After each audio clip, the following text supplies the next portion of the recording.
Hey, I'm Duke on Twitch. If you want to support the channel and greensunzenith.com, you can find my Patreon, merch store, and singles store where you can buy singles through TCG Player or Card Hoarder in the video description. If you want to get in contact, you can also find all that info in the description below for things like donation deck lists or just wanting to reach out. Alright, let's get right into it. Hey, welcome back to Dukes on Twitch. Back with a Decktech and Taxes stream, which is pretty awesome. I haven't played D&T by myself in a long time.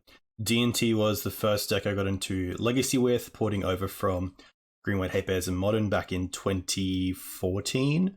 And we haven't played on stream since our co-stream with Lewinil, Jason Murray, and then XJ Cloud, which is really nice to have both of those on.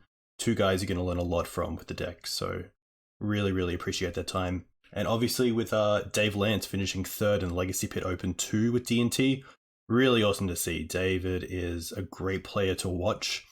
Very clean, has a real understanding of what he's doing each turn, and for the games we caught on camera, yeah, just a real delight to watch. So a big congrats to David on the finish. This list is very similar to his, with a small sideboard choice of more combo hate in the board, due to online leagues just being pretty combo heavy, at least when I seem to play. But otherwise, the deck is pretty stock standard. This is playing the red splash, so we have Magus of the Moon. The main deck is a 2 of, and the 5 blasts in the board for any sort of blue style deck. Obviously quite good against Delver. But Magus I think is quite nice because it gives the deck a little bit more of an I win button, especially against the greedy 4-color decks, or any decks that don't really see maybe the Magus coming. There are definitely lines we can go plains, fetch Magus. An early fetch might give away to an opponent who's kind of on point about how D&T is built these days, about what sort of mana base to look out for to think about Magus, because there is a mono-white version of as well that's doing quite well, but I wanted to change things up and see how it slides. The other card in here is Extraction Specialist, one of the newer cards to make it into D&T. I wouldn't say it's stock yet. I think people are still testing it out. I really like that it turns on the graveyard as a resource for Death and Taxes. Obviously there's downsides as well. For 3 mana, a 3/2 lifelinker isn't the worst, but for it to be online, you do have to have something in the graveyard to get back. Obviously, in a legacy metagame, cards like Swords to Plowshares, Prismatic Ending, there's a lot of exile around, so you're not always going to hit like you would with Recruiter, but I really like Extraction Specialist, not just because of the graveyard recursion. Pretty cute with Charming Prince, because you can potentially get 2 things back by flickering the Extraction Specialist when you get back the Charming Prince. But the 3/2 lifelink body is actually quite nice, like, especially when you're fighting against Delver and DRCs. Lifelink in increments of 3 can potentially be extra turns you're getting, which is pretty nuts for a 3 mana slot. So I think Extraction Specialist is really worth testing. And of course with that is Charming Prince, which I think has a lot of upside. I think when Vial is on 2, not many opponents will take Charming Prince and its flickering ability into effect when trying to destroy your creatures, so having that is really nice. Also the Scry can be great, just knowing either when to fetch or wanting to hopefully not draw into just 2 lands off the top. Charming Prince can be really nice there. Otherwise, we have a 3/3 split with Skyclave and Flickerwisp. The deck is pretty much just 4 obs, which is fantastic. I really like it. I think the deck, although it goes to 80 cards with Yorion, it still has a feeling of consistency thanks to the amount of playsets in the deck. And I think it's just, I feel like it's really strong right now, but it's just not getting the results. And possibly that's just because a lot of players are opting for other decks in things like challenges. I know that Jason has been playing around with Naya Depths. I know that John's been playing around with Mono Red Prison. There's a few players. I believe David Lance doesn't play online, so especially to have him online would be really strong. But yeah, it just, as someone who came up through Legacy with D&T, it's been really cool to see through the different metas, the bannings, the cards that's been thrown at the format, how D&T's evolved, and really just always stayed in the game. There was a small part of the metagame, I think during the Ren and 6 era, where a lot of players moved away from D&T because of all the hate for it. But I think right now there's a lot of reasons to be playing D&T, and to be playing D&T in these big challenge events. So I have been challenged by 2 supporters of the stream with some Twitch points to play 2 challenges, and I'm going to go play both those challenges with D&T because I think that I have a pretty decent handle on the deck. I know the ins and outs, and I would love to be able to put up some results with the deck in a tournament like a challenge. So yeah, looking forward to getting some reps back and yeah, sharing this journey on YouTube with you guys as I keep this content as kind of a YouTube exclusive. So a huge thank you for all of you who have clicked the follow button. If you enjoy this content, definitely consider subscribing either through YouTube or Twitch for free, following I should say, liking the video and commenting. Give me your thoughts on Legacy D&T right now. If you think it's good in the meta and why, if you don't think it's good in the meta and why, I'd love to know. So I'll see you in round 1. Hey team, we are on the draw for game 1 with a pretty uninteresting hand. Double Solitude is pretty rough, especially with 2 equipment as well. Really want to have a hand with a pretty sought out plan for turns 1 and 2, if not 3 and 4, but yeah, just a little bit tough. I also just want to move this over here, so we will mulligan this. Better, a lot better. The question is, what do I bottom? So I really like turn 1 Vial, I really like turn 2 Thalia for any of the unfair decks. I like that Recruiter can go and get whatever it wants. It might just be the Charming Prince here. There is a world that if we have like a Force on the Vial and they get Wastelanded, I don't want double 2-drop, or 3-drop, sorry. But I think it is just going to be Charming Prince. Because to have a Flyer and to have Flick Wisp is just really nice, especially with Vial. So I'm going to keep this and bottom the Charming Prince. Let me know in chat. Pause it here and let me know what you would keep.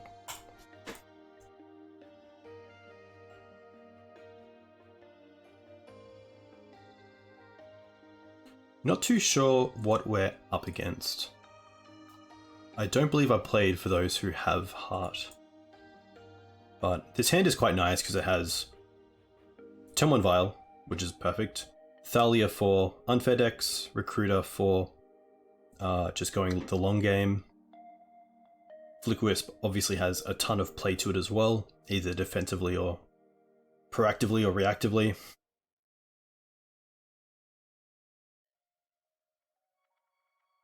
But also just need to, opponent goes to 5. Always think about Yorion. Alright, looks like we're going to be up against Elves, with Llanowar Elves, which is interesting. Let's just go with turn 1 Vial. Next time we can play Thalia and also have Mum. Against Elves, I probably want to be going towards Jitte in the mid to long term. Wirewood Symbiote is really nice for them to be able to block with a creature and then bounce before combat so we get no counters, but here we might be able to take them off this Bayou. I assume Green Suns for 2 here is either for Fiend Artisan or Collector Oof. Okay, that's not too bad because we do have the second mana here, which is really nice. We can also flicker this out and then put something in, so it's not a be-all end-all. Kaldra is a pretty bad top deck, but keep it there for the later game. A land off the top probably would have incentivized me to potentially wasteland the Bayou down the line. With Thalia out, it does hit things like Natural Order and Glimpse pretty hard. If they are on the Glimpse build.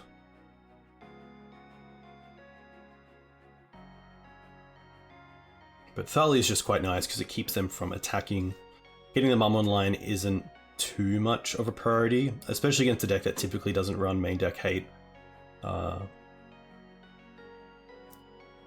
this third land off the top is going to be pretty crucial.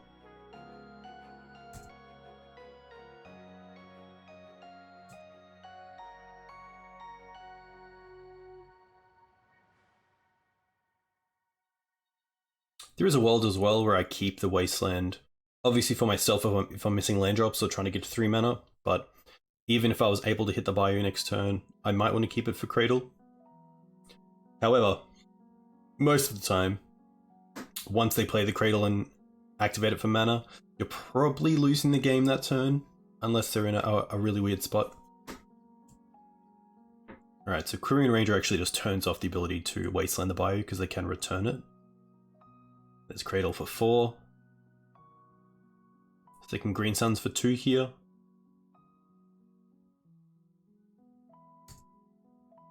Or they can just natural order into Hoof, potentially.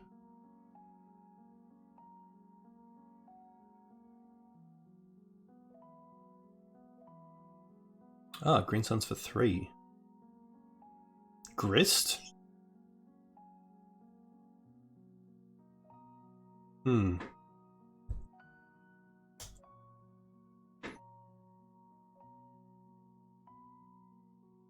They go for a token, which is pretty interesting.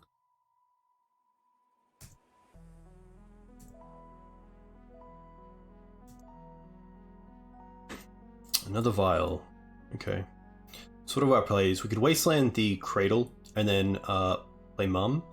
I don't think that's great given the board they already have. They have 1 card in hand. I could start with attacking the Grist, which I think is fine. Even just to get rid of the insect.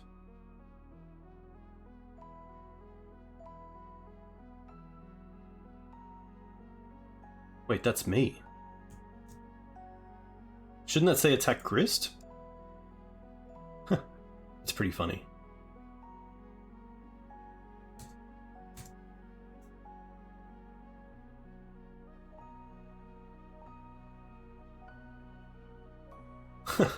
I've never seen that before.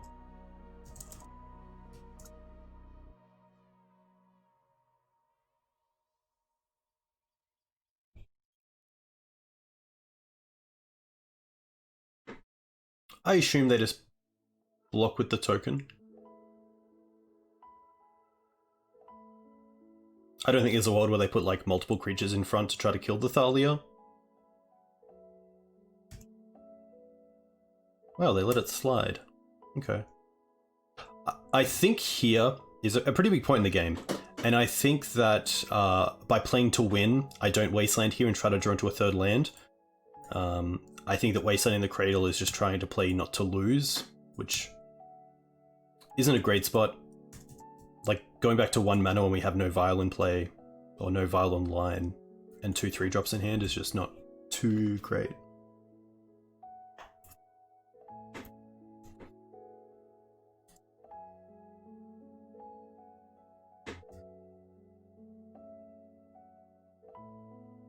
Alright, a quick death, which is kind of nice. I assume here we see a Crater Hoof. Alright.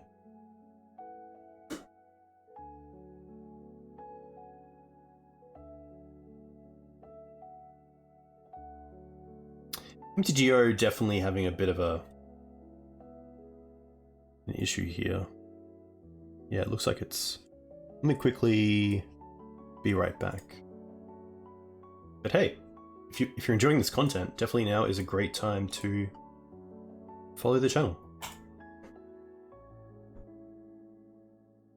I also stream, usually twice a week, but this week has been 3 in a row.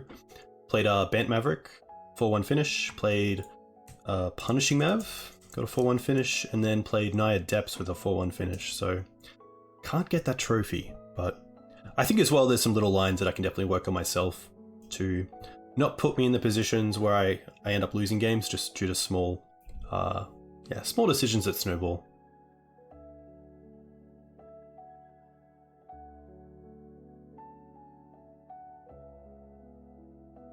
I've never been a player who has to restart MTGO on multiple occasions, but it's definitely happening a little bit more than I would like.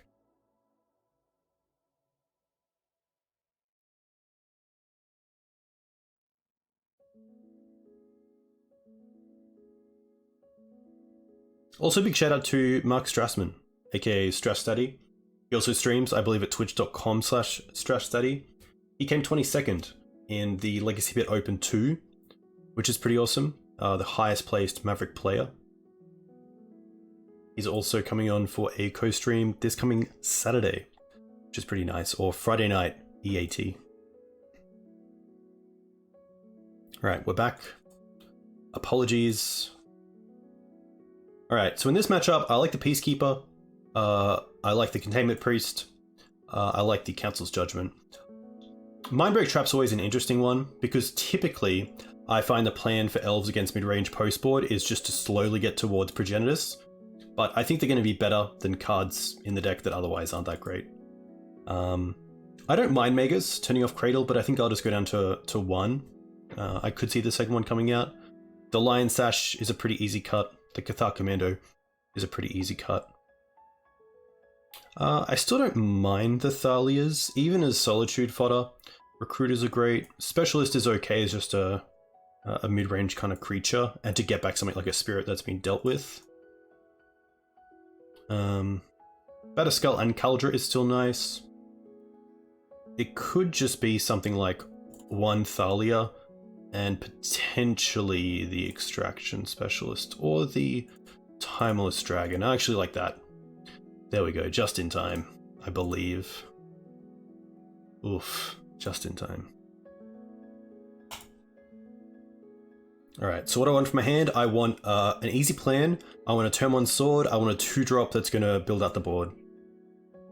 Alright, got an easy plan, we have a Swords of Plowshares as removal turn 1, and we have a Stoneforge Mystic, so pretty happy to go with this. Also having the Council's Judgment if they try to turbo out a Progenitus is really nice. Also, Stoneforge probably here just going for Caldra on the play to really apply some pressure, potentially even forcing them to go towards a Progenitus line.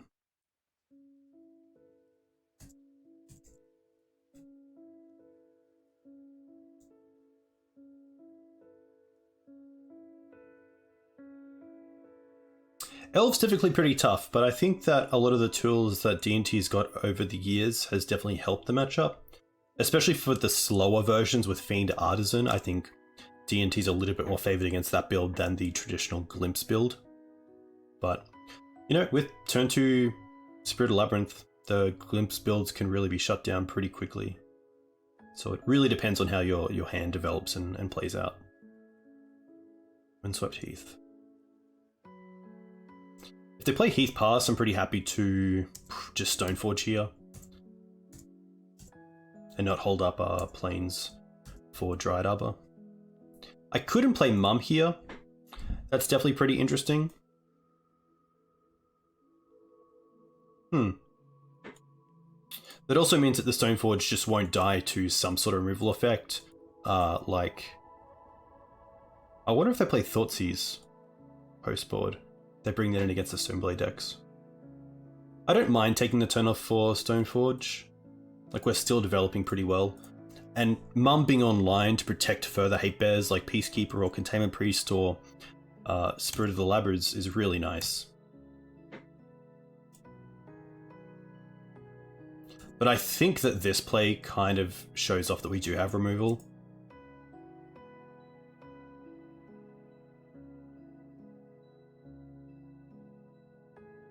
Stoneforge getting Caldra also plays around Collector Oof, just turning off the Jide, which we do have removal for, but I'd rather keep that removal for more impactful creatures, like why would Allosaurus Shepherd, obviously the Judgment for Progenitus.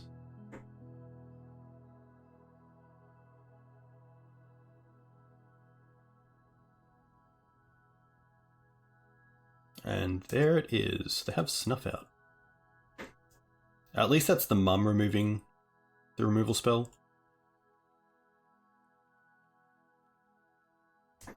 I actually don't want to yield here, in case they play Wywood into Elf, or Elf into Wywood.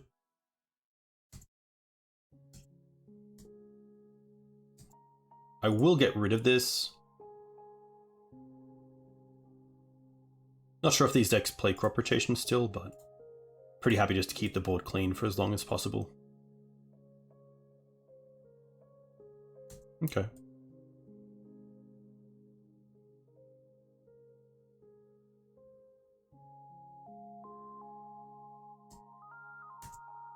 To be fair, I had the mana to untap, but if I draw a Wasteland here, then I get a Wasteland as well, which is pretty nice.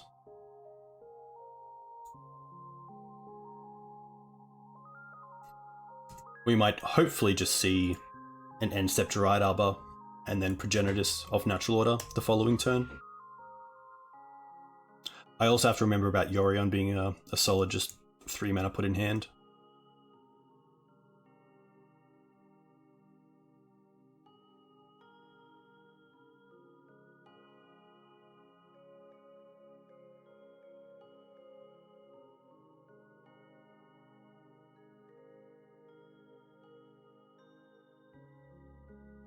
Nice. Just like we planned. Vial's a little bit late, but not too bad.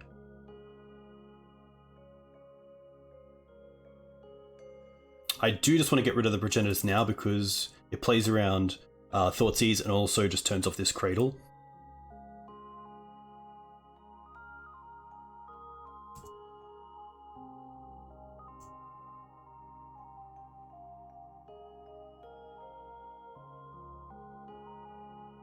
Next turn, if we don't draw anything live, we can put in Kaldra and then draw, or just pick up Yorion.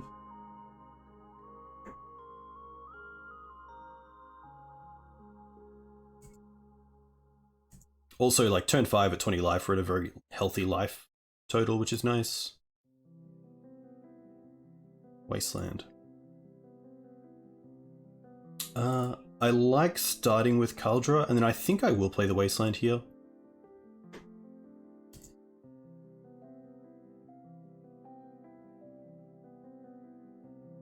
I wonder if they play a Masked Vandal as a Green Sun's target to deal with Kaldra.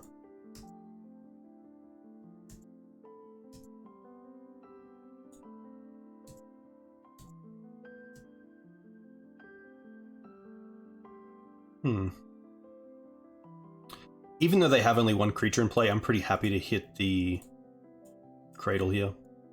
Just such a powerful land. As Rejuke says, or has said in the past, Cradle is the most... I guess they could once here. No once. Most powerful card in Legacy.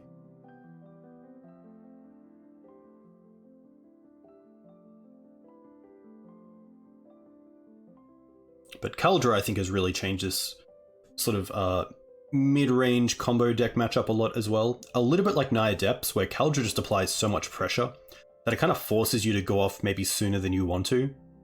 Or have, like, the out to it, which you might not have.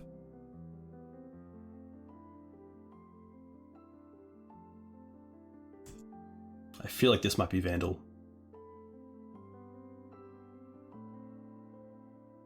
Visionary, okay.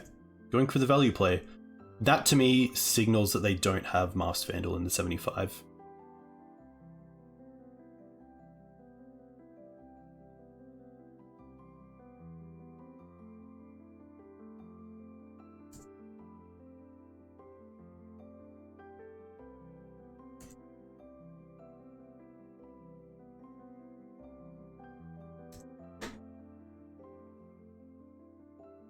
Alright, pretty big turn here. Really need to draw live. Just to keep like a Cradle Hoof off.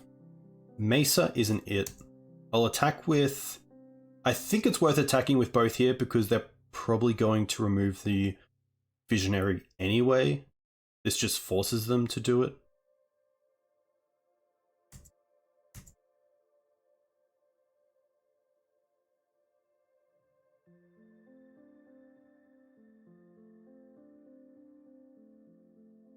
I should also get to know Craterhoof math based on number of creatures in play.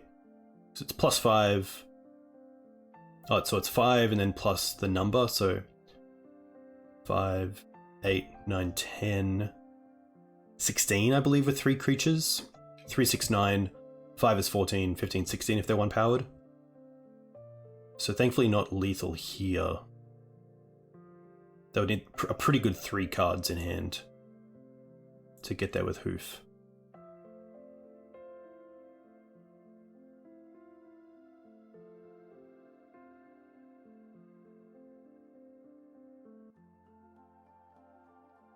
Opponent obviously having a pretty good think about maybe what we could have, and they don't block. I'm actually not going to play either of these. I'd rather have the unknown information in hand. I think I just want to have a quick check. 1, 2, 3, 4. Could play a land, and then next turn if we draw Karakas, I get Yorion and Karakas held up. If I draw a Wasteland, then I can Wasteland and Yorion, but to be fair, like next turn, it's either they have it or they don't, so... Like, what am I really signifying? I'd rather hold with 3 cards. But hey, again, in chat, if I'm missing something, a real reason to play that plateau, let me know.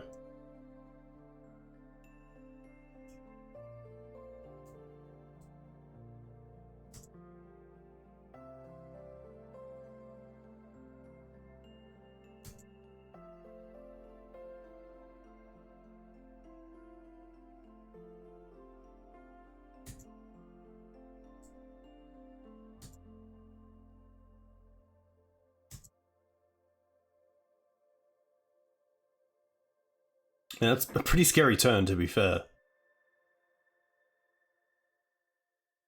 3 mana, 1 card in hand.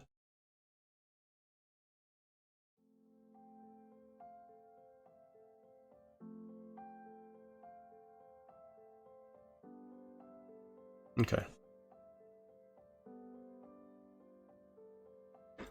No real changes running this back. There is a world where the extra Magus is quite nice. Like, even turning off Snuff Out is pretty interesting. I like Mindbreak Traps, especially on the draw.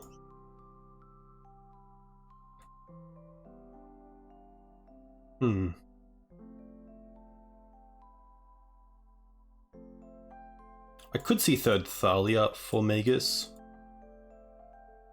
I really like the Spirits, Stoneforge Mystics. The Thalia is more like of an okay. I really like the Mums, just obviously protecting from Snuff Out, but also just allowing us to keep some creatures off from attacking and getting those little chip blocks in, little chip attacks, sorry. Prince is also like okay. I think I might just roll with this.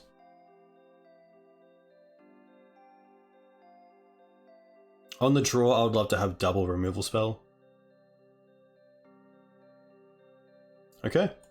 You ask for it, you get it. A pretty reactive hand, but we get to make land drops. We have a Wasteland as well. Pretty happy to keep this. Get access to basic planes as well, which is relevant against Magus, which we have mana for.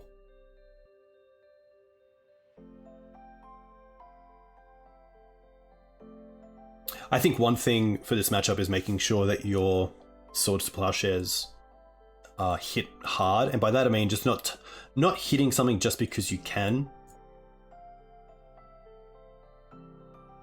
but making sure you're hitting some sort of key parts of the deck. So like if they go by you into Mana Dork here, I'm pretty happy to Swords and then Wasteland.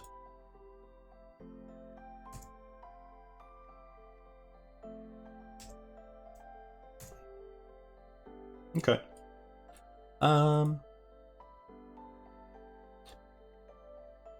I think I'd rather Swords the Dried Arbor here because it turns on Cradle as an additional mana. I can also Swords it now to play around as Hardcast Once Upon a Time and Upkeep.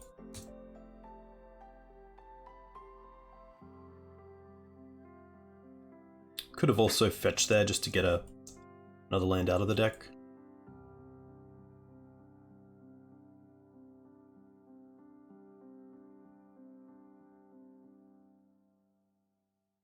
Okay.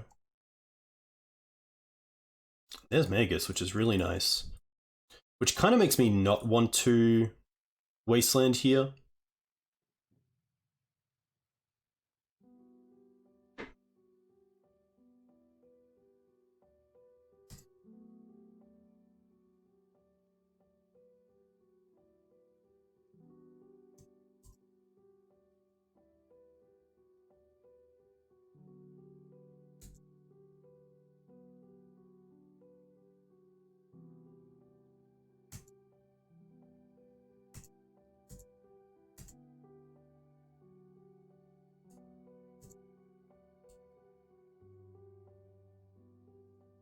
The Misty is quite good for them though, as it gives them a forest, and also the Quirion Ranger just gives them another green source.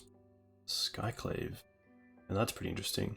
I can take out the Wirewood here and see if they go for Dryad Arbor.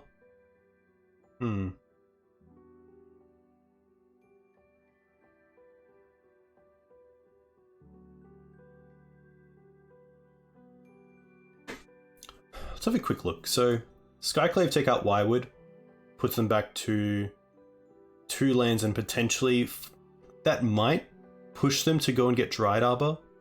I could also Solitude Wirewood.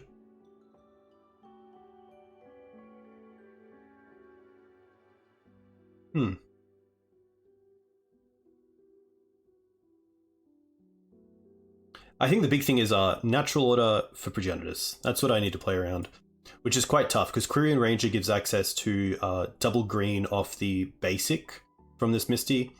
And Wirewood protects the Quirion, so I can't go towards that. I think here I just want to take the turn to get this Wirewood off the table. And not play the Wasteland because they might... I guess with Quirion out there, less incentivized, but definitely an interesting spot.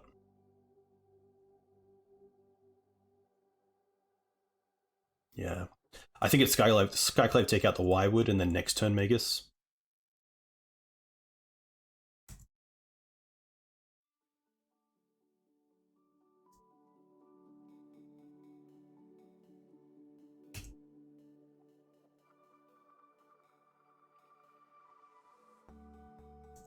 They do go for Dryad Arbor. Okay.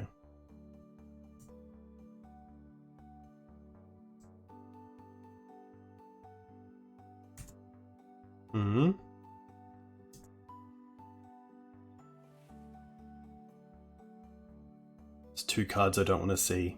And I don't want to say them because I know that's going to happen.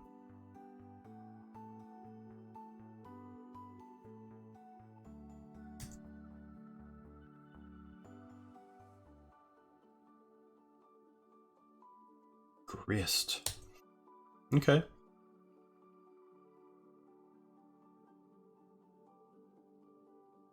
Grist is pretty good here. Spirit. Grist is actually really nice.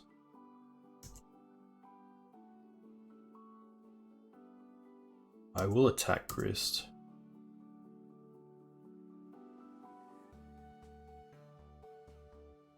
No blocks. Okay.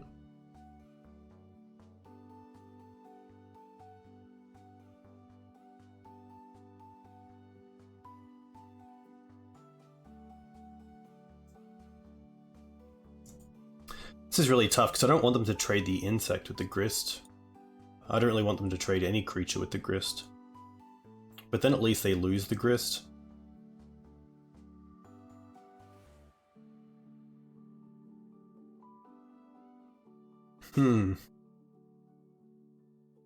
Spirit doesn't do a whole lot on the board. I'm also just 1 turn away from hard casting Solitude, which is kind of nice.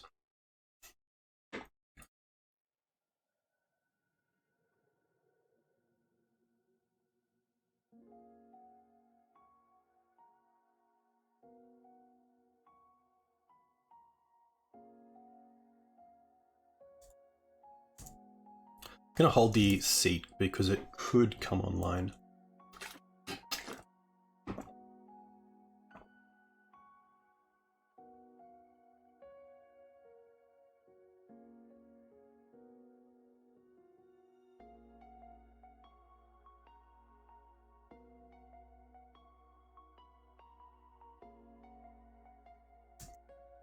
Wow, they're gonna tick up.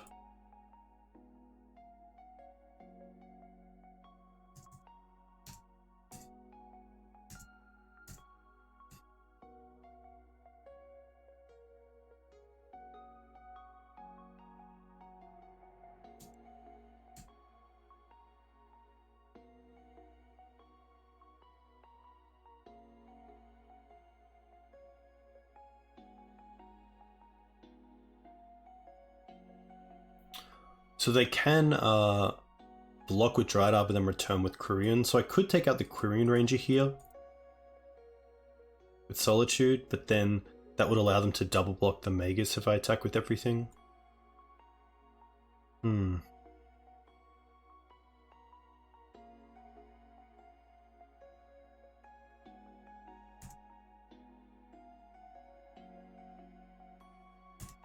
See how they block.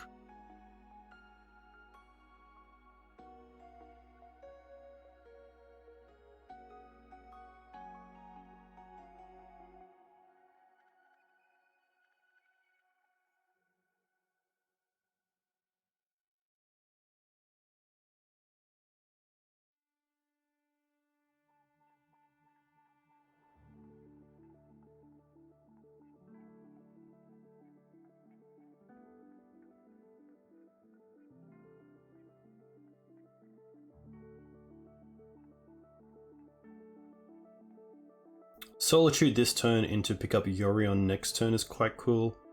Also being able to Yorion the Skyclave is pretty good.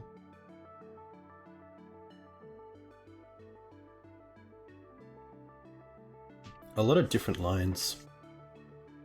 Which is pretty sweet. I mean, this is the type of magic that I love. Creature deck on creature deck. One with a combo, which is a bit of a puzzle to solve.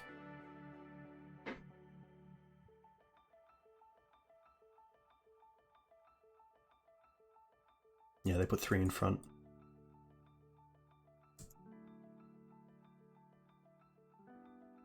So there's real no point.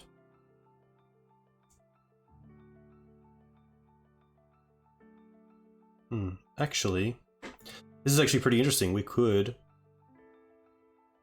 Ijano 1. I actually don't mind that, and then Solitude the other.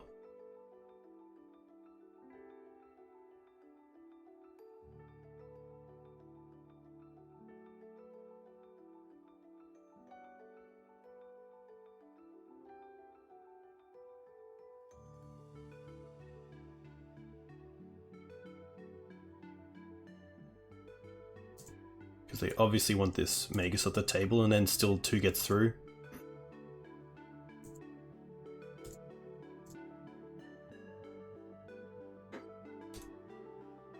A bit of a trade, but I think getting this Grist off the table is just what I want to be able to do.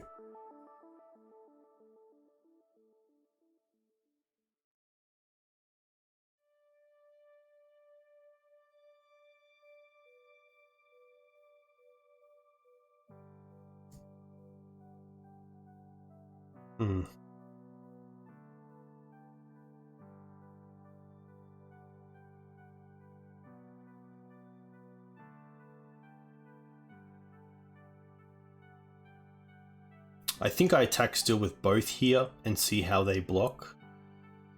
Because if I just attack with the Skyclave, they can... Is this still a forest?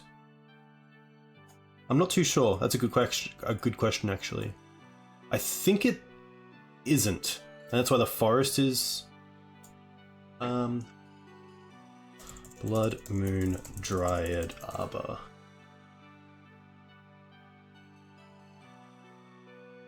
Changing for... Okay, so it changes forest to mountains. They can't actually return this.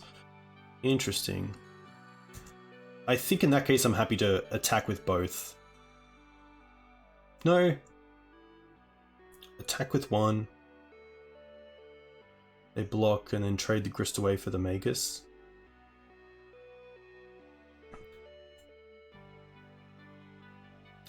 Yeah, I'm happy to attack with both.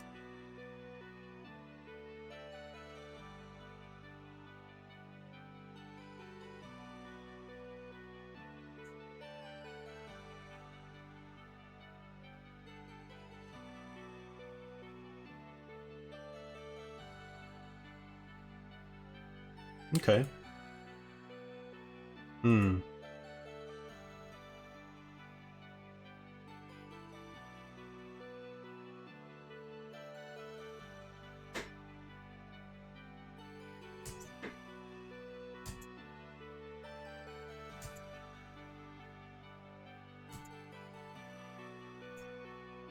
Play Mum.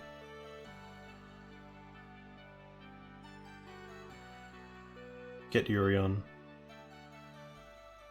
And I'll Wasteland the Bayou and upkeep, because if they have crop, I want them to use it in there. I guess it doesn't really matter. But if they have like Once Upon a Time, then they can just use it.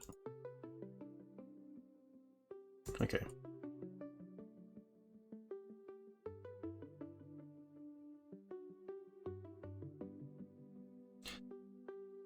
Pretty tough actually, because this Yorion is only online if I keep the Wasteland or if I draw a land.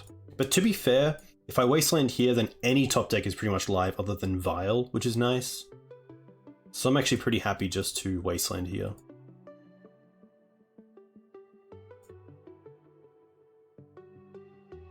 Just to really keep their resources down as much as possible.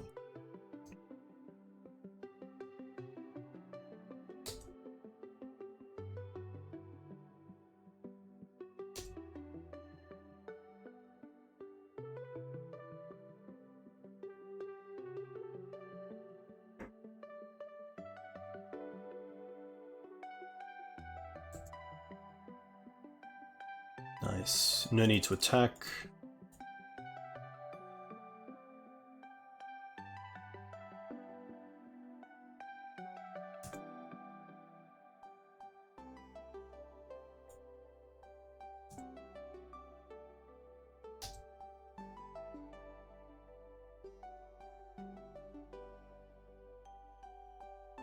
Take out the Grist. Now I do have to worry about Cradle, but I don't mind how we've played this game. Probably different decisions potentially around the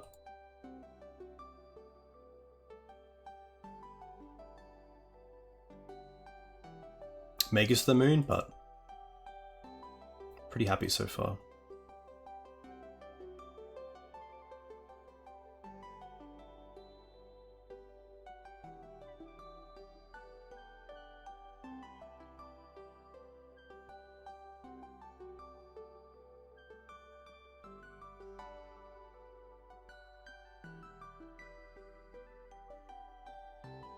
I think if I draw Recruiter of the Guard, I'm just going to be getting Containment Priest, as Natural Order is the big card that I'm scared of.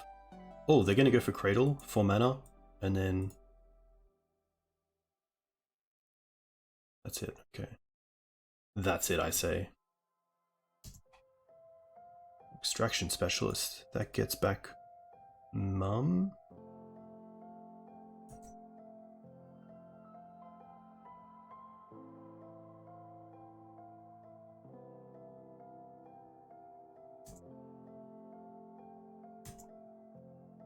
And then I do want to apply pressure, so I will attack with the Yorion here. Like, if they have Natural Order, they have Natural Order. I don't think there's much I can do about that.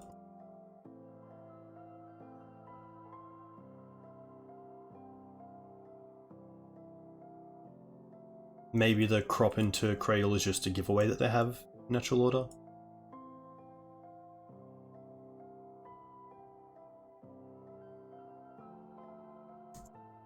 It's a good sign.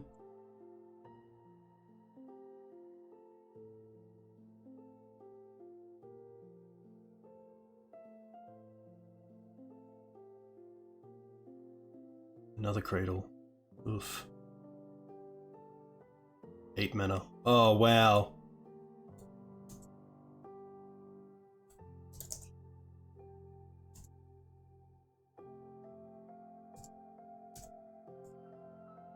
Tough.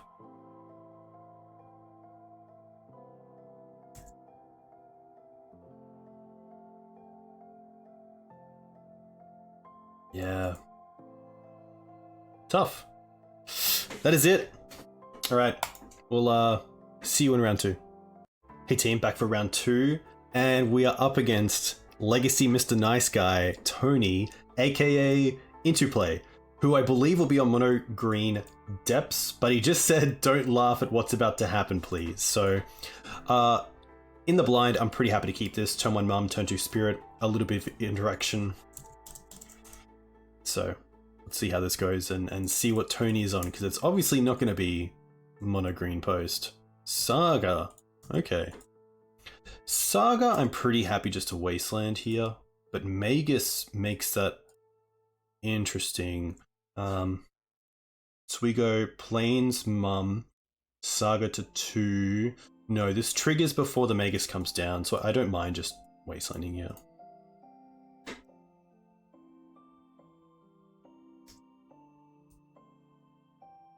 Makes me think he has another one. No. Oh. Artifact land. Okay. Interesting.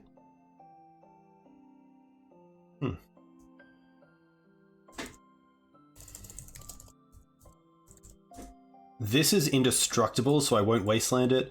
I'm just going to get my second white source out of the deck and play Mum. And just kind of hope that Magus is an all-star in this matchup. And by what we're seeing so far, kind of feel that way. Oh, they're playing Yorion? I did not see that. Okay. I mean, I feel like Wasteland here is really strong, even though we have the Magus. Like, keeping them off 4 mana for something like Khan, potentially.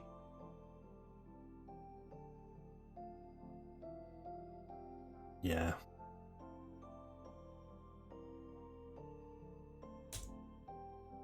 I'm not going to attack either, just get to like Swords to Plowshares potentially, some sort of card like that.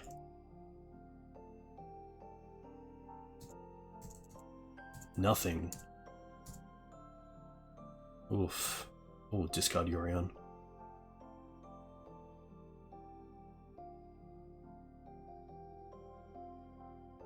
Oh, Force? Training Grounds. Let's have a look at this card. Activated abilities of creatures you control cost up to 2 less to activate. These effects cannot reduce the mana in the cost less than 1. Okay. Interesting. So like an Eldrazi Displacer, I believe, would just cost 1 instead of 3.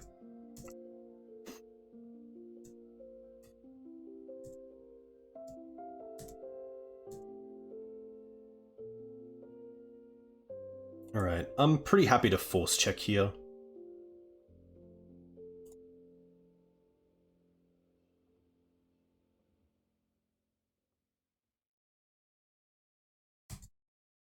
Alright. Wargate? Alright.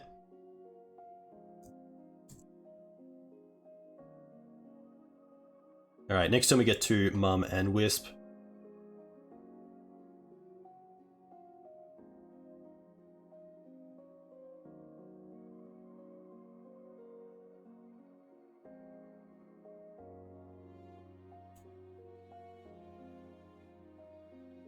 Just going to wisp out the plateau.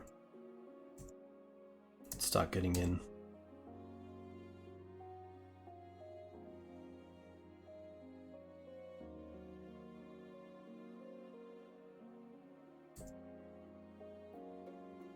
That gets back Spirit, which is pretty strong.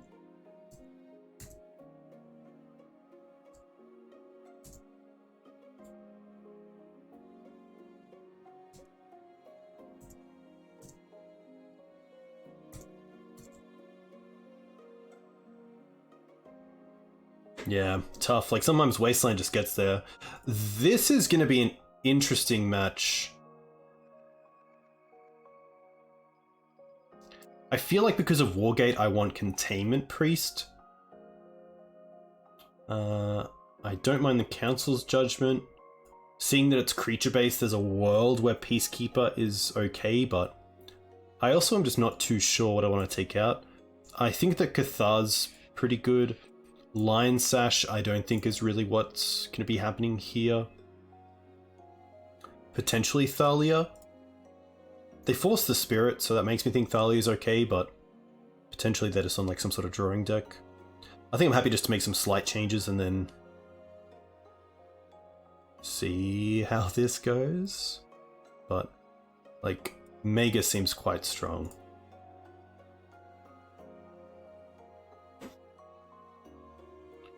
We will show Yorion. We have a pretty sweet hand. Like, turn 1 Vial, turn 2 Spirit, Prince to bounce it, Skyclave and Solitude for cleaning things up, so...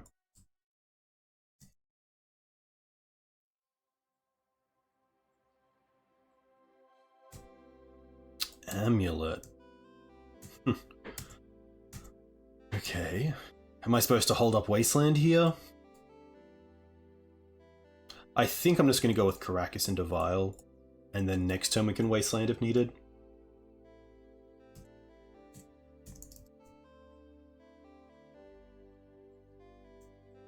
Okay.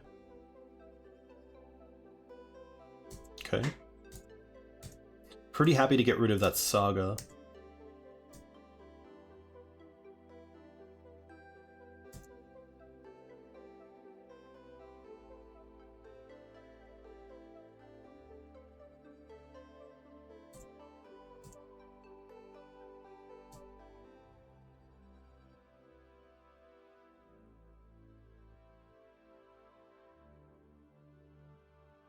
Okay. Cute.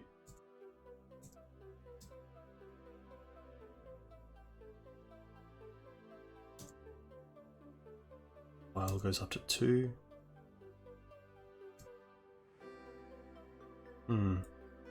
It's not too bad either. I think here we're just going to pass with these two up and also Mum.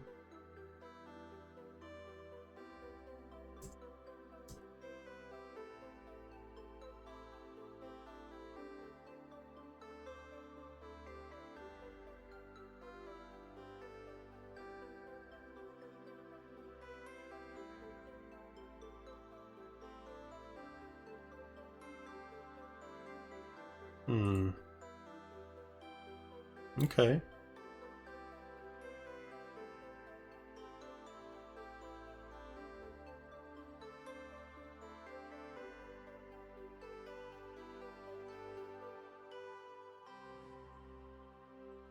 Kitten.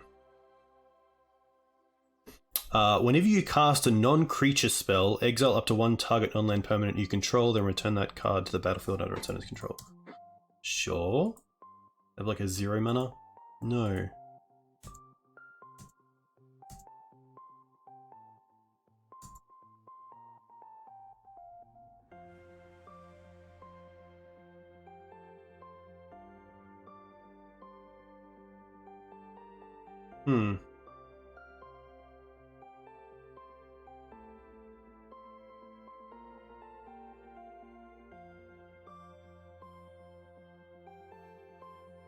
I think we're just going to go with Spirit. Not care about the amulet and just keep ticking this up to get Skyclave online. If we draw a land, we can even prince it.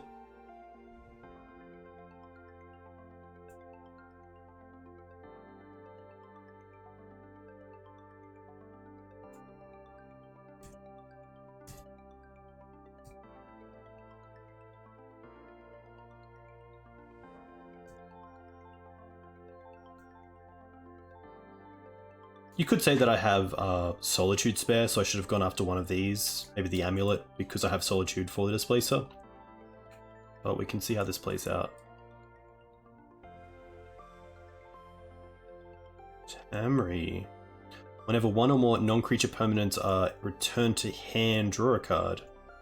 Non-creature. Okay.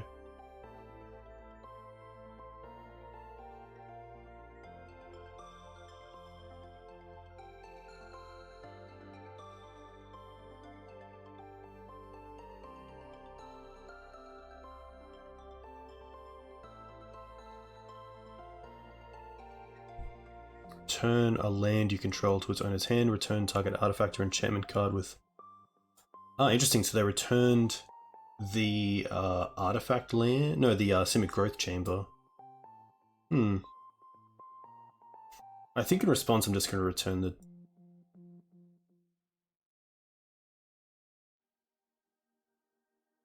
Tamri.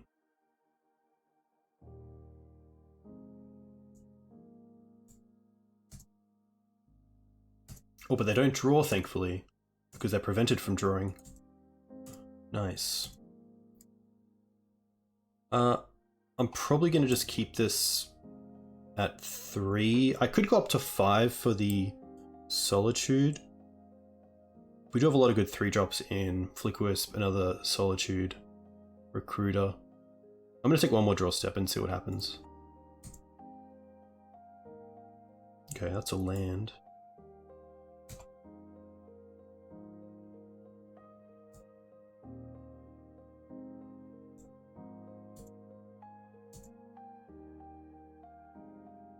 I don't mind giving them a 4/4 and just getting rid of the amulet. Could also just hold up Solitude. A lot of different plays here.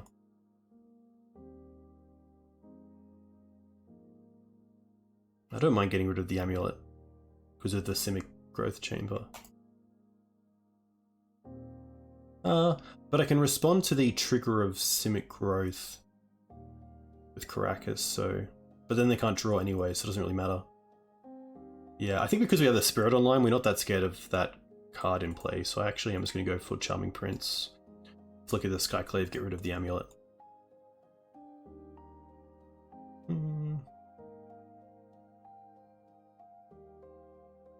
Well, that's kind of tough as well, because the 4/4 means that it does make life a little bit tough.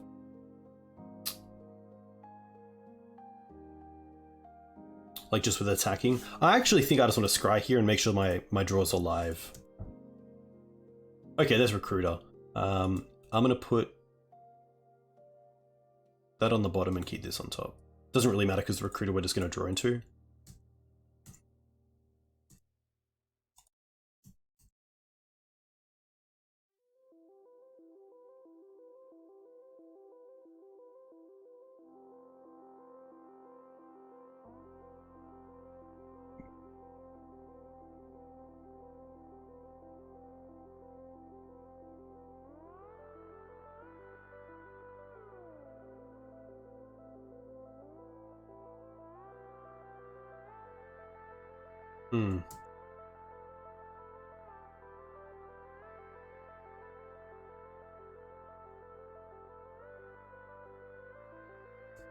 Okay.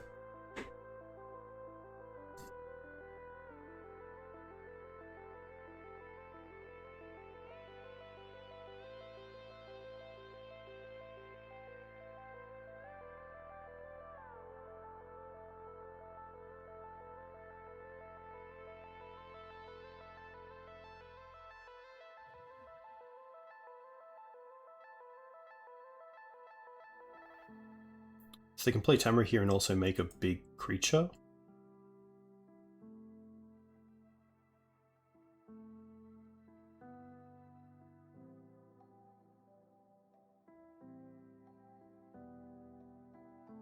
Are they going to try to Ward Gate?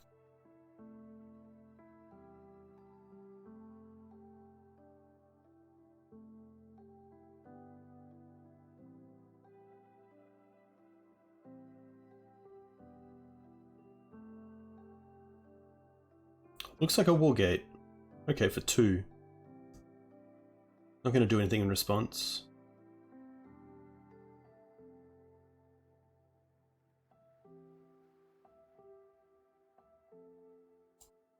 Okay. Just to 0/4. And it's legendary. So we can actually Caracas that back to their hand. Interesting. We're drawing Recruiter, so this is a no.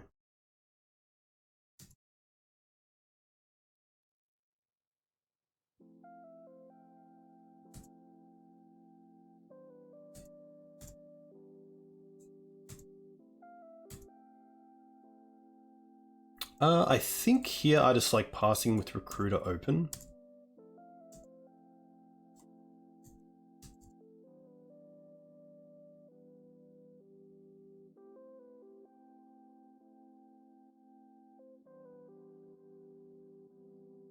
I might just Recruiter in response to this.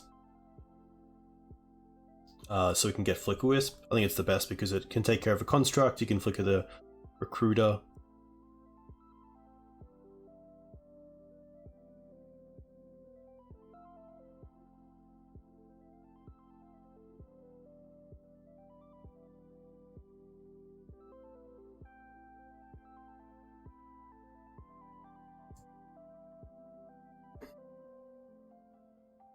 Oh, yeah, I think that's best.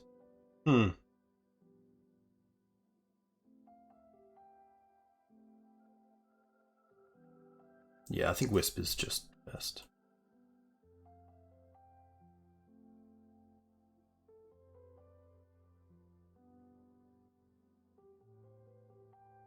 Aether Spellbomb. Okay.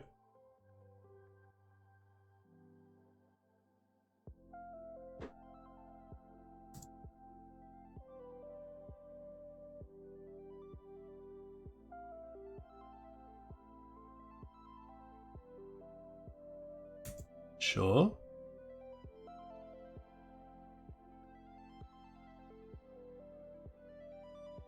Spellbomb on Spirit. We can't get protection, so that is fine.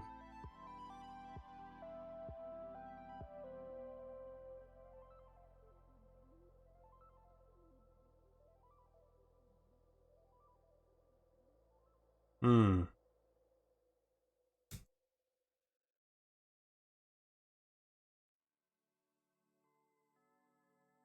Oh, so now they can kind of draw their hand.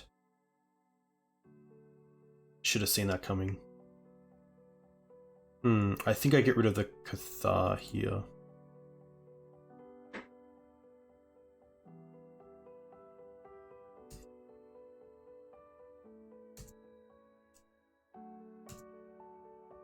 That's pretty cool.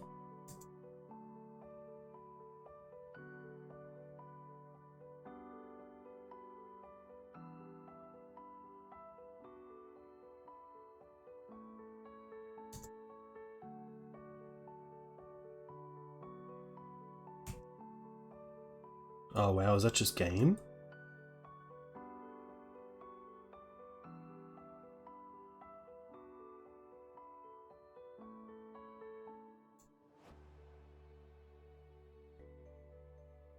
No?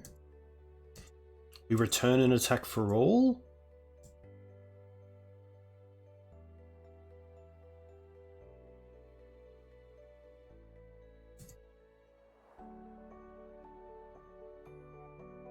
Tough. Very cool combo. I've never seen this before.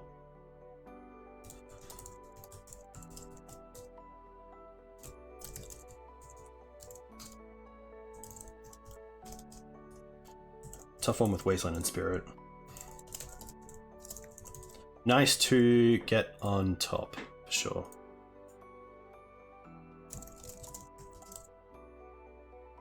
But yeah, this is pretty sweet. So, draw a card, put a land on the battlefield, so a double amulet and the bounce land.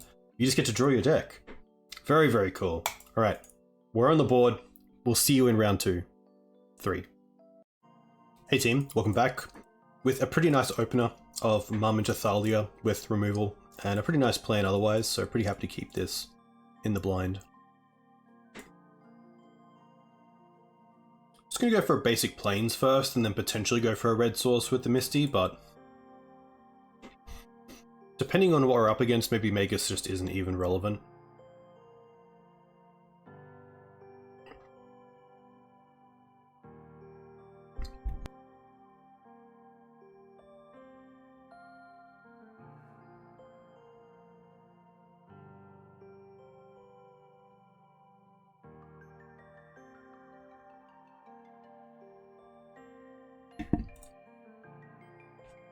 Nice.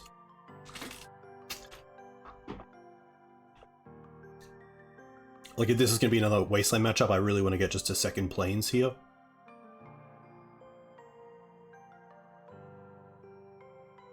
Delta just screams combo to me, so hopefully we get a turn. Oh, it's going to be Death Shadow. Okay. It's probably between these two. I could see them taking the Plow and leaving the Thalia, potentially having a Daze, but I'm happy to jam either way. Do they have the Snuff Out? No. Okay.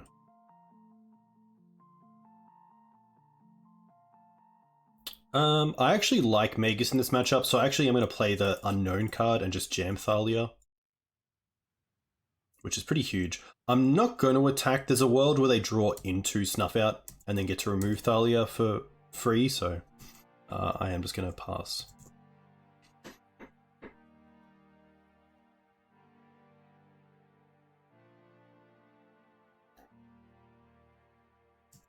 It's always a interesting matchup because you don't just want to chip away damage sometimes.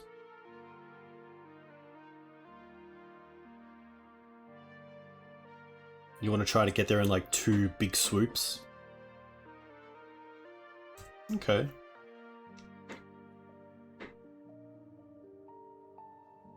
Probably the Wisp, yeah, just because it's a flyer.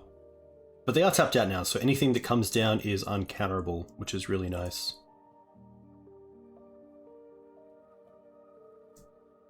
Wasteland would be pretty sweet. Recruiter's pretty nice as well. Recruiter gets me Solitude.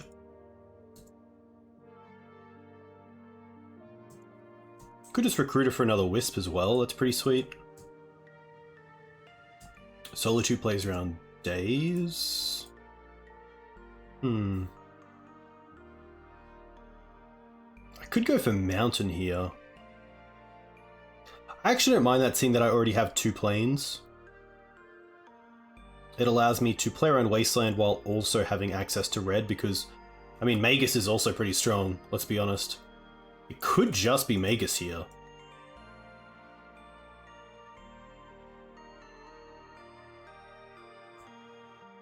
I feel like they're trying to force this though, which makes me think that Magus isn't the greatest choice. Like they thought that they could force and didn't think about Thalia. No, I actually really like Magus. I think Magus, if it's going to get a force out of their hand, that's more than fine. It means they can't tap out this turn.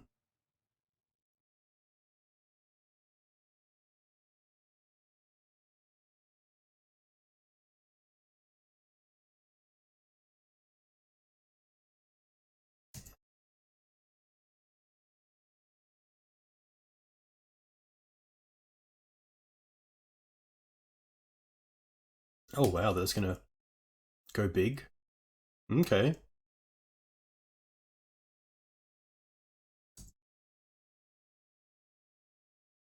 Wow. Well, now we have Stoneforge into Cauldra.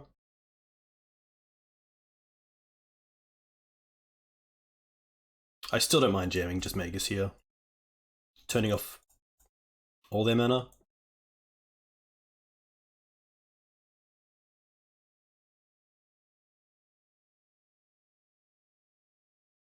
And then we have like Mum, block if give pro.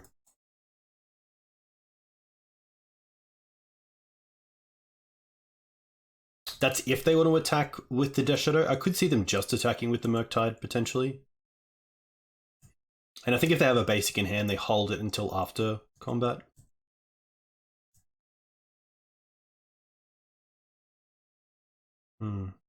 Okay.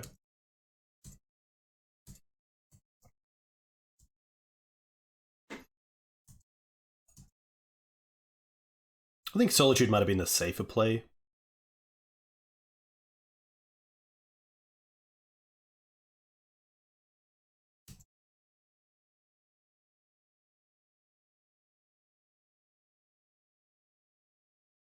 I think it's just Cauldra beats. Yeah. And then I don't mind attacking with all here and getting in 3, which puts them to 6. And then it's kind of just go wide with the Cauldra.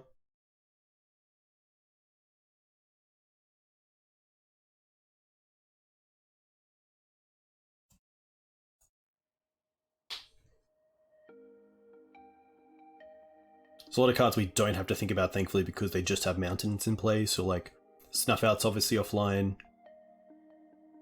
Any sort of bounce spell.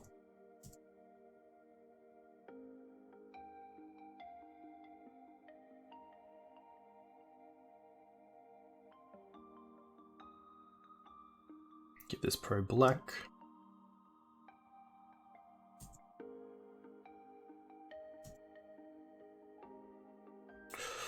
Does make Death Shadow bigger. I should have thought of that for sure. I do have a blocker, thankfully.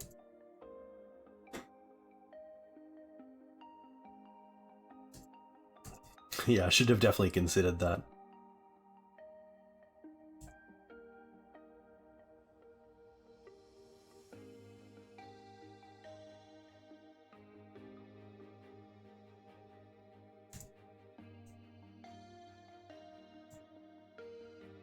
No attacks.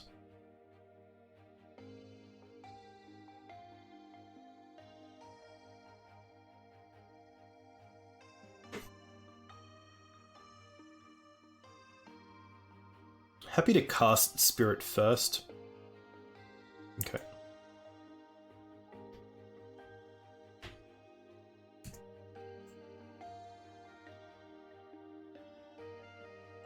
I'm not going to attack with everything. If I attack with everything, they block 3 and then take 2, 4, 6. I guess I could. Is there a world where that gets me? I don't think so, but yeah, I don't think there's anything I have to play around, but I don't mind just attacking with Culture, because Culture isn't lethal. It has to be with the team, because they have to block this, and they have to block this, and then they still take 2, 3, 4, 5, 6, so... Oh my gosh, I just passed.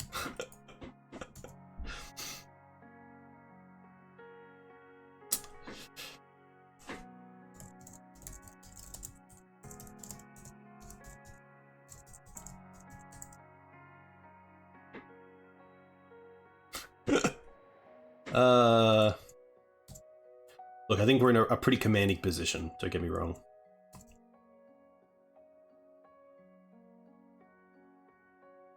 Yeah, like, much of a muchness, but thankfully just one of those MTGO things where my finger just triggered. Death Shadow. Okay. I do want to bring in the blasts. I'm not sure how many. I do want the Council's Judgment. I don't mind the Peacekeeper, actually. Lion Sash, not that great. Like, we can't really play around. Murktide. Cathar Commando. Charming Prince. I don't mind the Magus, but they probably play around it to some extent, so I don't mind dropping 1. Jide, Baskel, Cauldra, all good. Skyclave, really good. Thalia, still strong. I do expect some number of like neg1 effects. So I could see like a little, a small drop. Specialist, I still really like it, getting things back. It's also a 3/2, so it's a human that lives through something like Plague Engineer. Solitude, fantastic. Timeless Dragon, I don't mind, especially just getting my mana online. Also being a 5/5 is quite nice against like a 5/5 Murktide potentially, but maybe that's just some of the sort of fat of the deck that I drop.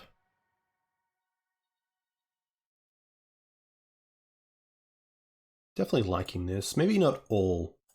Maybe just 4.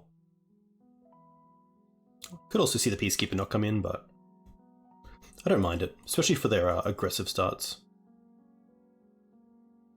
Really want to see like a 3-land hand with like 1 piece removal, maybe 1 blast, and then just 2 other cards. Maybe 3 lands, maybe a blast, maybe removal, 2 other cards. Pretty good.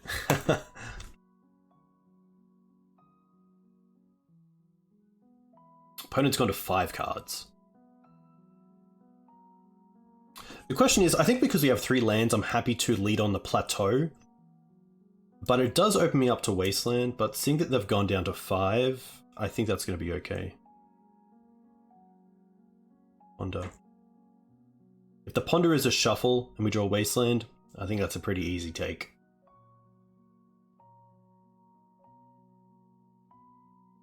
Chose to not shuffle. Okay.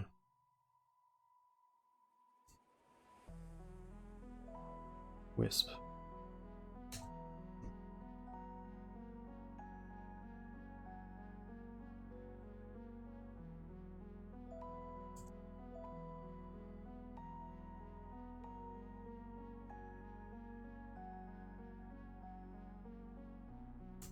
Okay.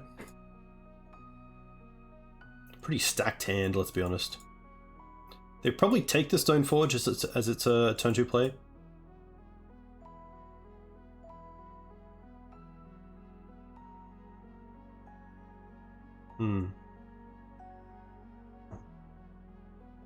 It also means I just get to hold up the blast this turn, so not too bad. Also drawing this is really nice, is just another basic. But having multiple answers to their actual threats is quite good for us.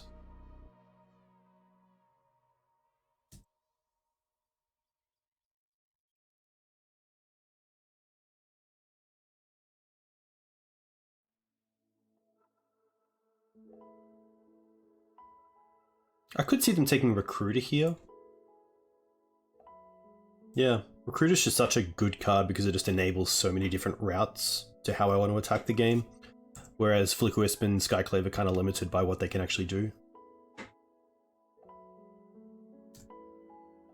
And honestly here, I kind of like just playing the Flickwisp and flickering the Plateau. Unless we draw that. That's probably just the turn here. Get another basic. Which is fantastic for us. Play Spirit. Hold up Blast.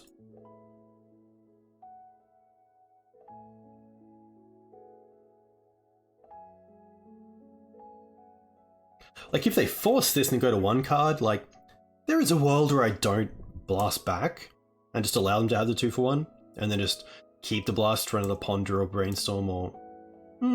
that's actually interesting because if I'm going to blast the Ponder or Brainstorm, I might as well blast the counterspell to keep the Spirit.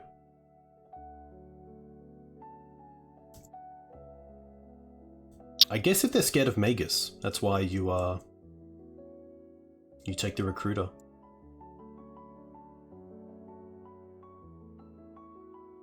Interesting, so they're playing out the Death Shadow even though we know we have Skyclave and Elemental Blast backup. They have 2 cards left. Like, unless it's double days, it's pretty tough for them to get there.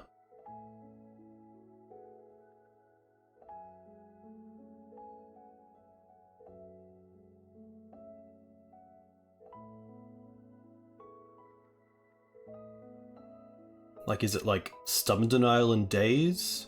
Double days? It has to be 2 things. Wow. I'm gonna hold up the blast here. I'm not gonna play the vial. Fatal Push. Okay.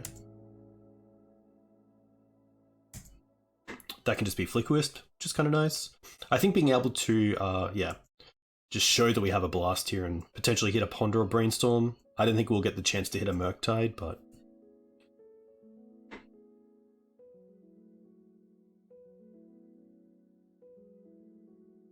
yeah, happy to hit this.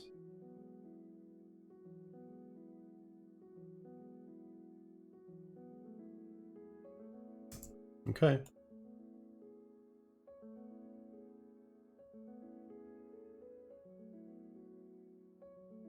I think next turn is just Vial and Wisp on the token to keep any sort of traction away.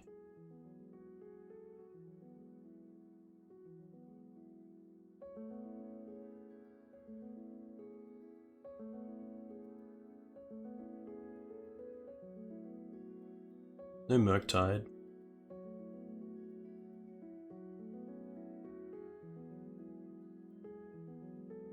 Alright.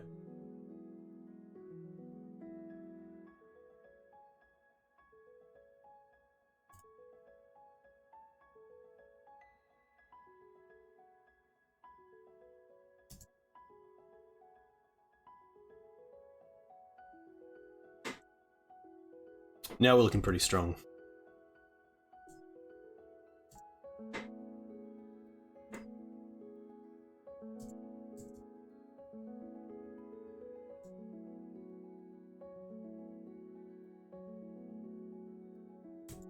Okay.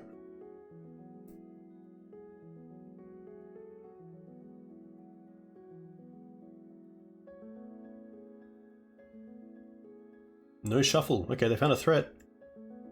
Alright, game on.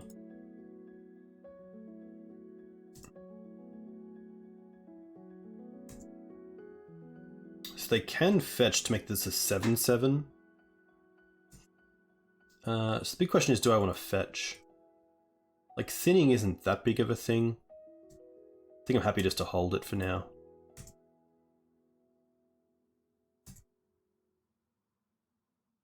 Oof.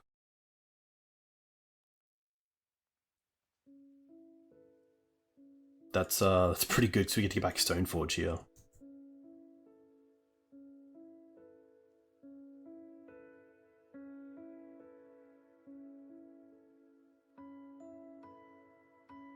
This card has been really good.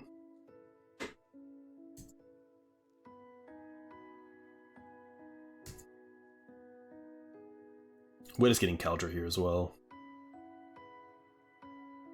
And then I am happy to attack in the air for 3, which puts me down to 6.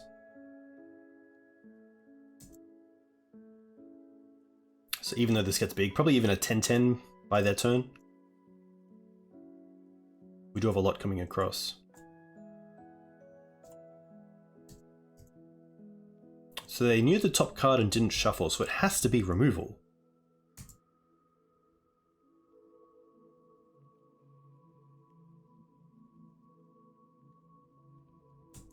Okay. That's really tough, because now they're at 3. We have the Kaldra, the Extractionist, and the Flicker Wisp as threats. It kind of has to be something like Plague Engineer, name Elemental, have that for the Extractionist, block the Kaldra. Yeah, but still. The Kaldra's just so strong here.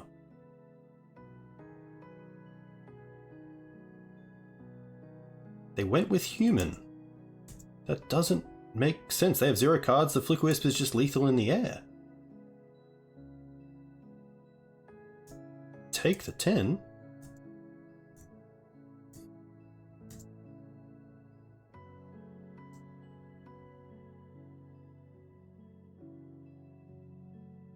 Yeah, I think that you have to name Elemental, kill this, and then have 2 blockers for the Extractionist and also the Kaldra.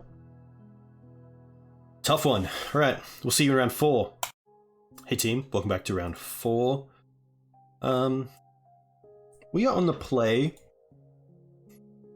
with a pretty... Look, it has 3 lands. It has Interaction in Swords. It has Double Wisp as creatures, but I think in a deck with things like Mother of Runes, Thalia, Spirit, there is about a 6 here, with a bit more of a plan than just play lands until Flicker Wisp. A 1-lander, but do I want to go to 5? I mean, if this Vial gets answered by like Force or Prismatic Ending, Sand isn't doing anything, so I think there is a better 5 here. And this is actually it. I'm going to bottom the Kaldra, and probably one of these. I don't mind getting rid of the Flooded Strand. I'm not really looking to get a plateau with just 2 lands, so I think we can bottom that and then just play Thalia turn 2. I also kind of want to draw land, so getting a land out of the deck early on isn't what I really want to be doing. 1 damage can also add up. Right, opponent on 7.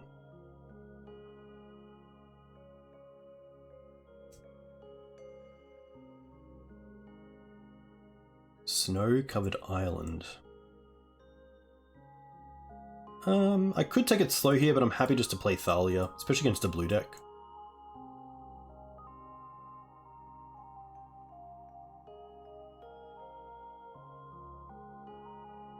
Sure, Force and Force. Doesn't tell us too much. I'm going to put them on Omni, being a snow-covered forest and island. Could also be like a Lurin deck, which we've been seeing a little bit of.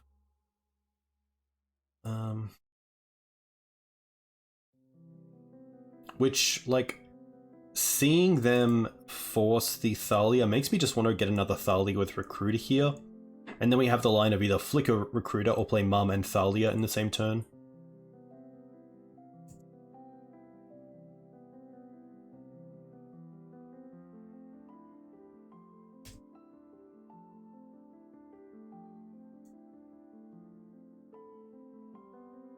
Swamp. Okay. Uro. Okay. So I'm gonna put them on a Lurin here.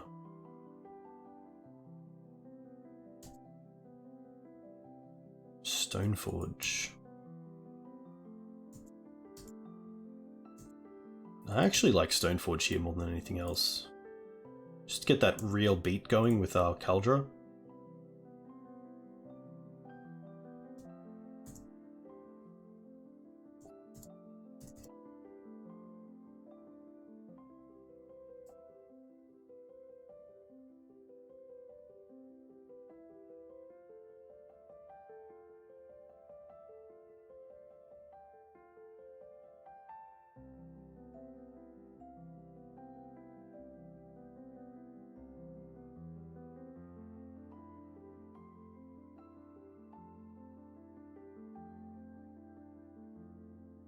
Witherbloom command. Okay.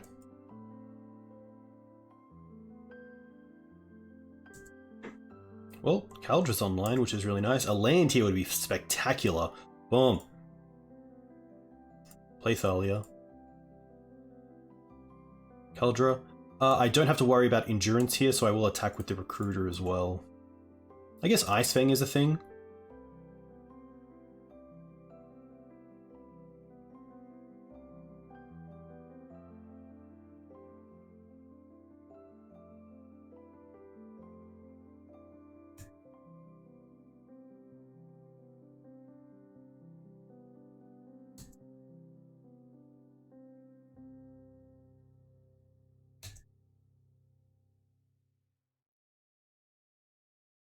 Could also just be like a bug mid-range deck.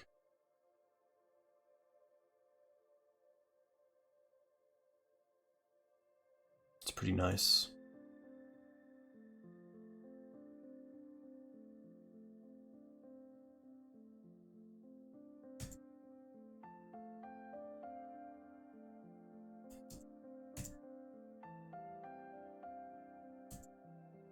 I don't want to attack with a Recruiter because I don't want to lose the Recruiter for the Wisp.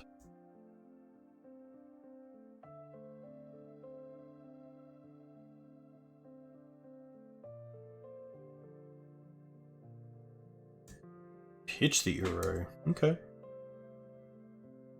Guess next turn we just have put Yorion into hand potentially.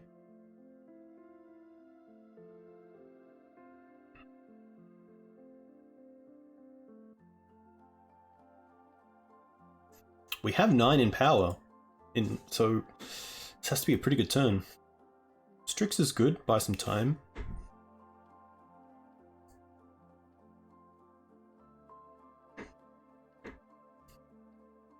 No shuffle with the Brainstorm, which is pretty nice for us.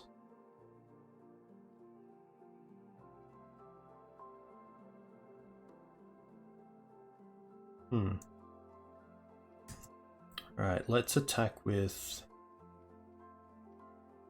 Thalia and this because of First Strike and what the others can do. Play Spirit. Put Yorion into hand, which we haven't forgotten about just yet. So, high five to me, because it has come up a few times where we've just kind of forgotten about it.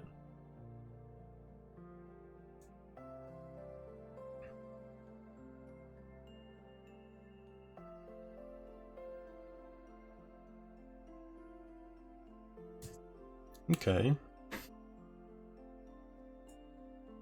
Wow, nothing. I'm going to assume, based on what we saw, that this is not a Lurin, but it's something to think about. I do like the blasts. I do like the judgment. I'm not sure if they're going to be anything else. I don't mind surgical for Uro, but I want to see if there's worse cards. I don't like the Maguses, given how many basics they have. Don't mind dropping the Cathar Commando because we have Skyclaves for a lot of things. Solitude's nice, Extraction Specialist is nice, Flicker Wisp. Thalia's still really relevant. Swords is great. Mums are still fine. I want to hit my land drop, so like the mana has been really solid so far. Like, we obviously mulligan that to 5, but I think it's not about complaining about the mulligan per se, it's about really understanding the quality of the hand, because there's no point keeping a 7 like that Flicker Wisp hand when you can keep a 5 like the one we kept that actually does a whole lot more. So you can definitely get rewarded for mulliganing. Like, I think there's a bit of a kind of like a taboo about like, oh, I mulled a 5, but like maybe a 5 was like gas. Maybe like that. Where's the like, oh, I kept 7, but it did nothing. It's like, why'd you keep the 7 then? It's like, mulligan, please. All right, rant over. I really like Extraction Specialist in this matchup because Bug doesn't really have many exile effects, so you're going to get a lot of value off that. The Jide is nice because it means that just with one hit we can deal with things like Baleful Strix. The Spirits are nice, the Lion Sash is great. Charming Prince I think is great off the Vials. Again, I could just see like a little cut, like maybe down to Thalia, especially if we want to be holding up Pyroblast. Maybe like one Mum. Mum's just nice because it taxes them quite hard, but I would assume they have Plague Engineer, so I think this is fine.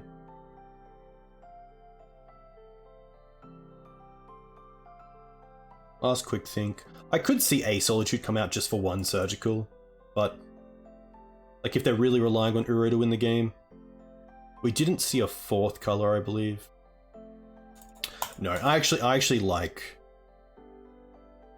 Yeah, I like the extra Thalia, and then just Uro, we have Blast, so we're gonna be fine.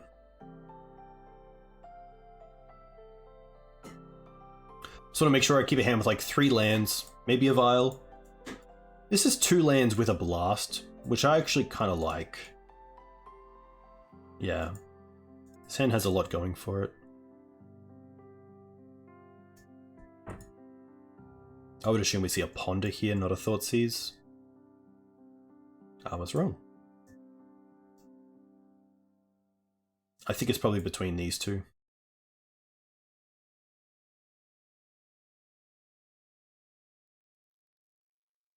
If they take the Blast, I'm still going to lead on Flooded Strand, because I could potentially draw into a red source. Okay. That's actually pretty interesting. Ooh. We took out both Megas, so pretty happy just to lead on the Flooded Strand here.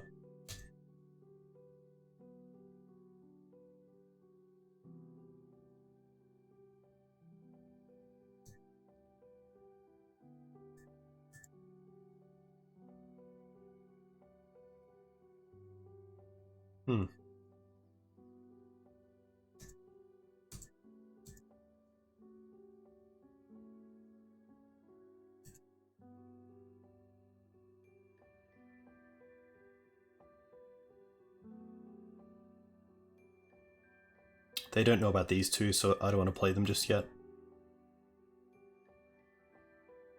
Wow, they force it. Okay. It's pretty good for us. Like, they're currently at 16 life, so even if they take 2 cards off this, they're down pretty heavy. Like, Uro only gets them back so much when we have Pyroblast. To be fair, I think I actually should have played a Mountain there, because then I can draw into Wasteland.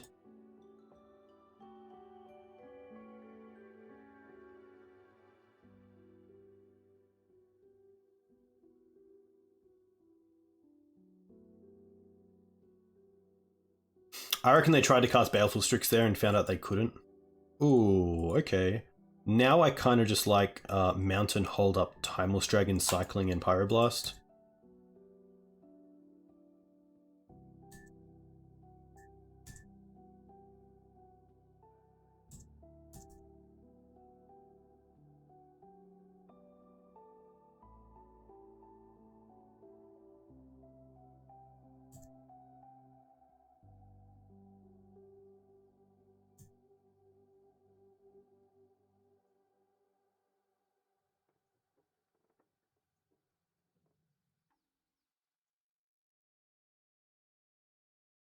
Okay.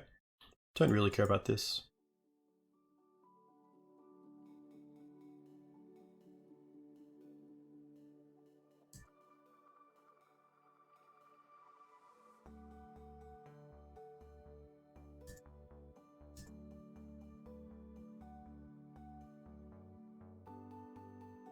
I think again, I just want to hold up Pyroblast.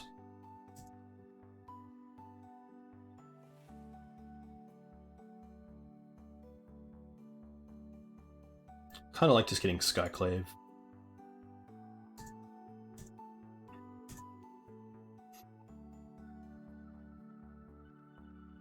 I think the Timeless is safe for now. I don't think I like have to use the Timeless at any stage. Like, I'm not too scared of like Scavenging Ooze or maybe potentially Endurance.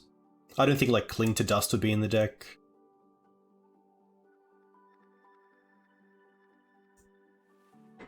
I was going to play Graph Digger's Cage in the board over the third. I had a third Surgical in there for a little bit. I think that stops Timeless Dragon. But you exile it from the graveyard, then bring it in. So I actually don't think it matters.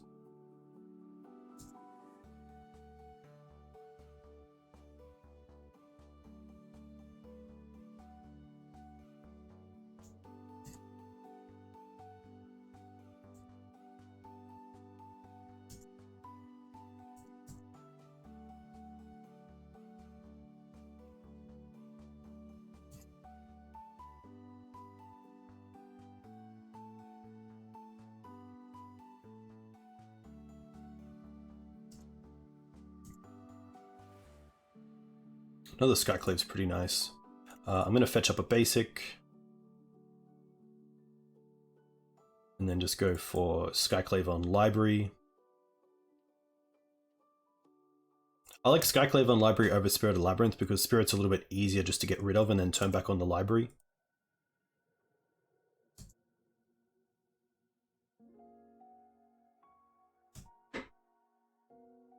They fetched in response, maybe just to like save time.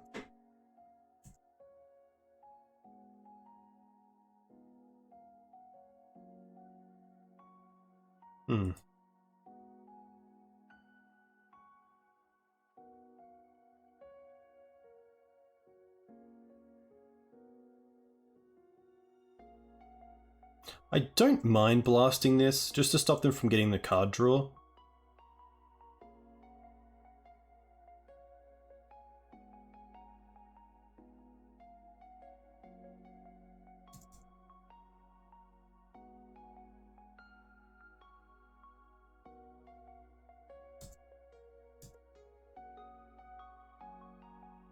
It's quite nice for Uro.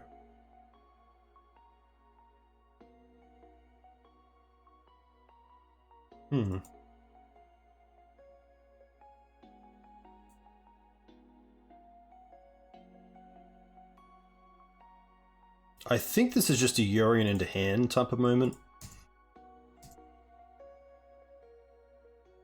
No real point attacking, I give him a 2-2. Yeah.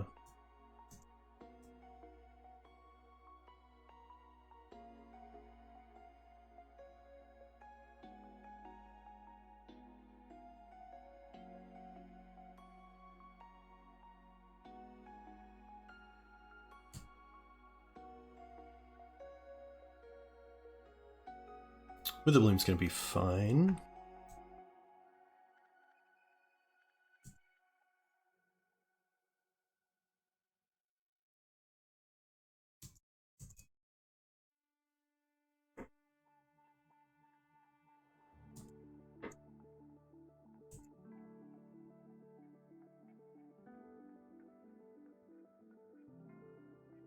I don't mind Sword here.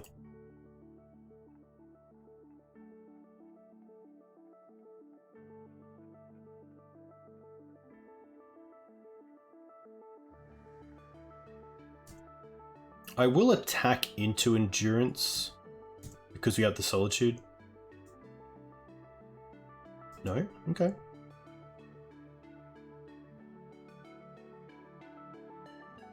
Kind of like just gumming up the board here. Recruiter into Flickerwisp. Extraction Specialist, get back Stoneforge. That's actually pretty sweet.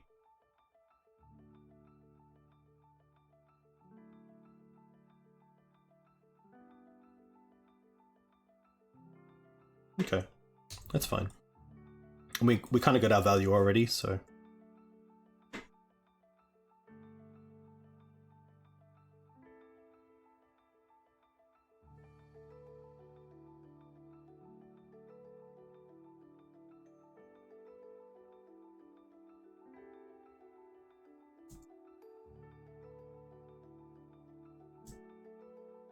Again, pretty happy to attack.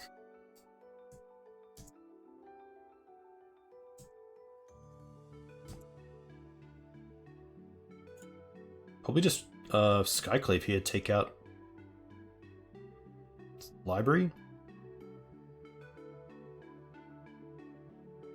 Yeah, like really tough spot. Like then we have Flickerwisp Recruiter. Still a lot of value, and it's really interesting. You see Bug and you see all these really great value cards like Baleful Strix. With the Bloom Command is pretty sweet, but the deck just couldn't keep up, which is really nice to see. So on to round 5. We'll see you there. Hey, welcome back for round 5. We have a pretty sweet hand. Turn 2 Stoneforge or Spirit, Interaction in Wasteland, Recruiter for the long game, and mana just on point, which is really nice.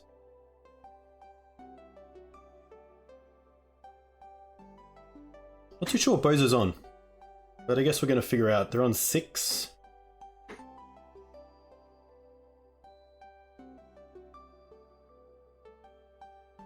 Probably pretty happy to lead on Prismatic here. I have seen a little bit of Stifle coming up in Legacy, so... too kind.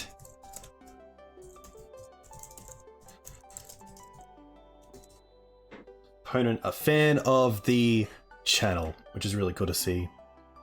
If you're watching this, Bozo, good luck. Bauble, if this is going to be 8 cast, I'm not too sure how this matchup is. I know that Hammer Mage has seen play in some sideboards, so probably a good sign that this isn't always going to be easy.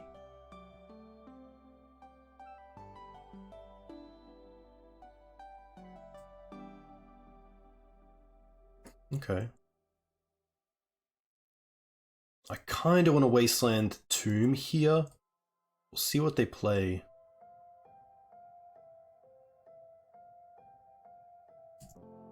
Nothing.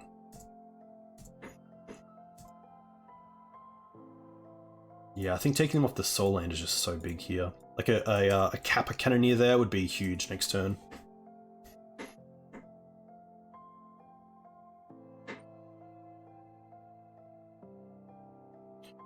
Beautiful. They're down to 1 card, but they do have both Baubles.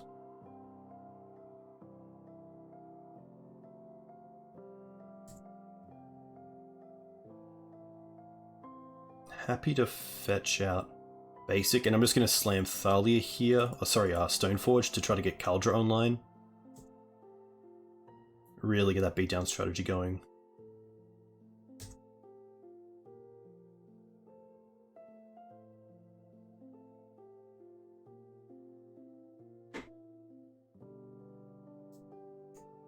Magic is a game of inches, and you know, getting that sword right off the top is exactly what I wanted to be able to stay in this game.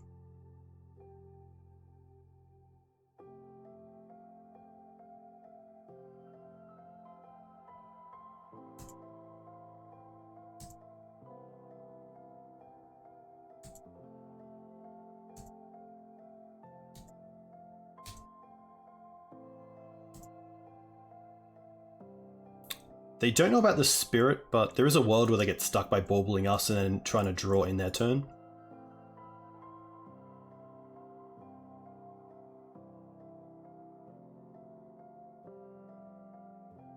Okay.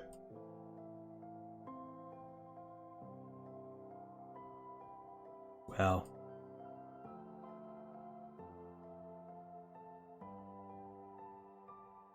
Yikes.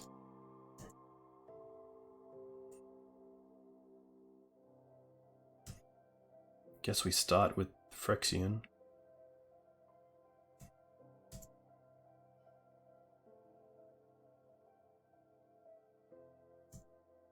And then probably go for Spirit into Stoneforge.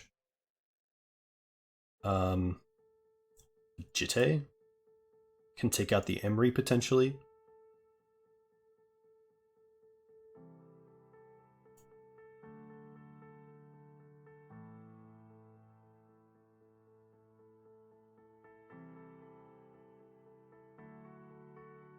I guess they have Pithing Needle. So potentially it's just Lion Sash, because I can also exile that to a Solitude off the Recruiter. I think that might just be the play.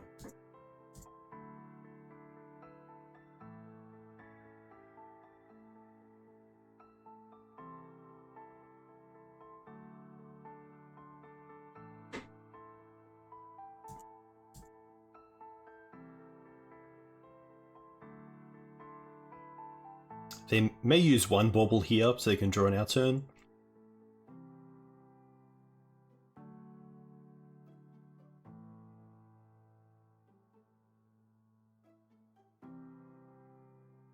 I can also attack with both Stoneforges next turn and see if they want to block the Emry on one and then use a Jano to get rid of it.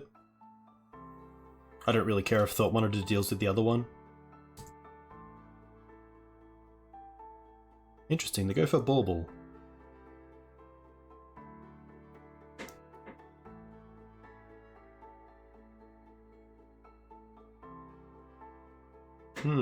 Kappa.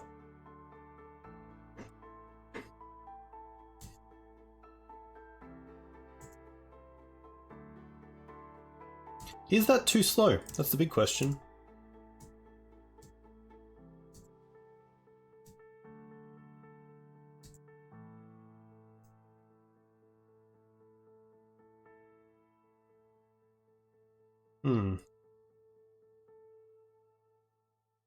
Yeah, really tough spot for them. Like, we attack with the Germ, then it's just a little bit too slow, so pretty happy to get game one. This is an interesting match. I think the mums can most likely come out. I really like the blast effects. I really like the judgment. I don't mind the Peacekeeper. I don't mind the deafening silences. I definitely don't mind the surgicals. I don't think it's trap territory, but traps pretty nice against their fast starts, and they do have a great way to recoup that. I could see just all of this coming in. Now, I don't want to oversideboard, but there's a lot to consider here. I think Definance, Council's Judgment, and the blast effects. I do have to consider Chalice and how good that card is. So we do have Skyclaves and Cathar to get rid of Chalice. I don't think I really need the Timeless Dragon. I probably don't need double Magus. I think just one Magus is fine.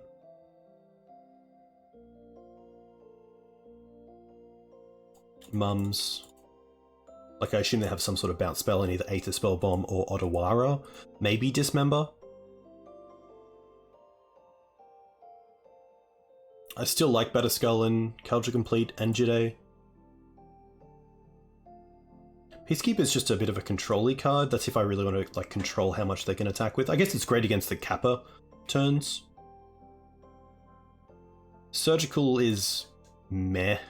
It's really just there for in case they hit something with a Emry, but the deck has so many good ways to deal with Emry that, like, you know, potentially they get rid of something that they don't want to get rid of and we get to surgical it, but I think that's a little bit more win more. I could see the traps on the draw and the Deafening Silence is only on the play, but I think the Deafening Silence is just a fine card for turn one. They don't always go full out, like, overboard. I could see, like, dropping down on Recruiters as well, but Recruiter for Solitude is just quite nice. Might just be a bit of a light drop.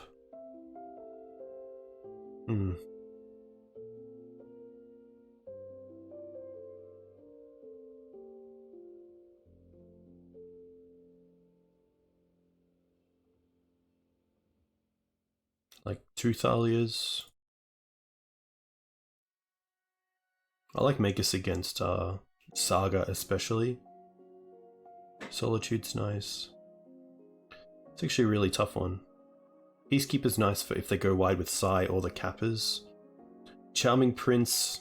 It could just be a Recruiter down to 2. Which I'm not too sure. I think I just need a little bit more experience with the matchup, but here we go. Pretty sweet hand. Like, Solitude with Recruiter to get back that card. Caracas for Emry. Vial if no Emry. 2 lands. It's pretty good. If we have 3 and just draw like land, like I don't really need 4 lands in this matchup. Especially early on.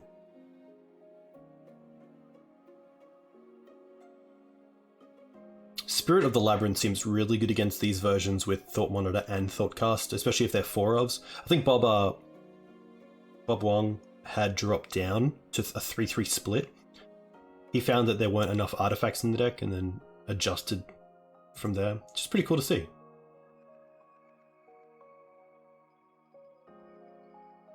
Wonder if Needle's on Caracas or Aethervile. Could be on Stoneforge Mystic. Wasteland, okay. That is fine. It's a really good draw. I kind of want to draw Plains, so I'm not going to play the Vista here. I'm going to go with Caracas into Vile.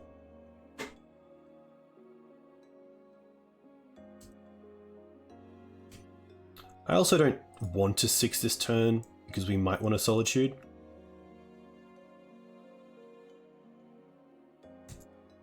Emery's fine, seeing that we have the Caracas here.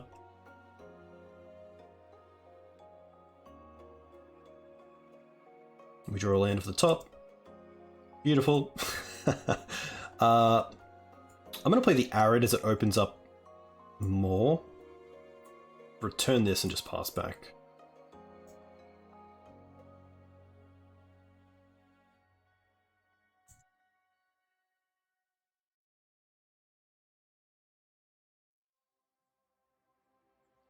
Sure.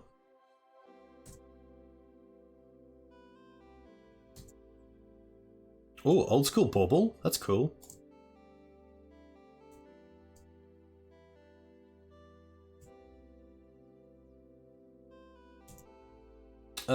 Not really looking to draw any more lands, so pretty happy just to go and get a plateau here.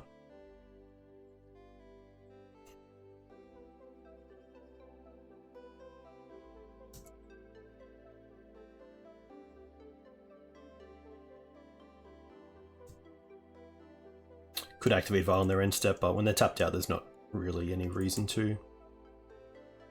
Wisp. Kind of like just playing Recruiter here.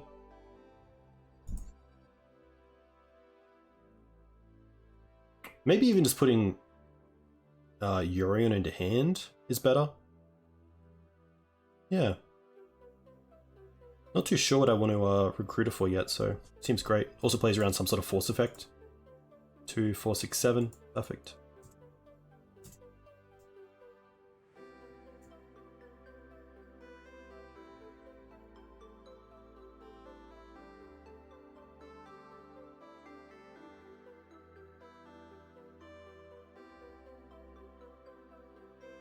So 5 cards and Emery. 4 cards and Emery.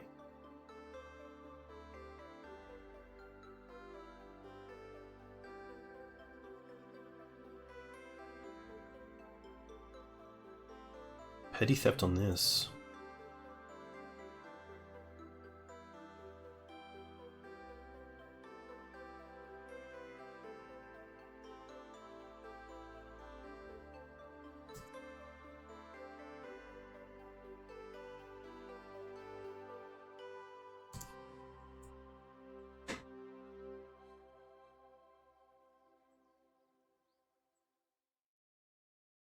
Wow, so many cards.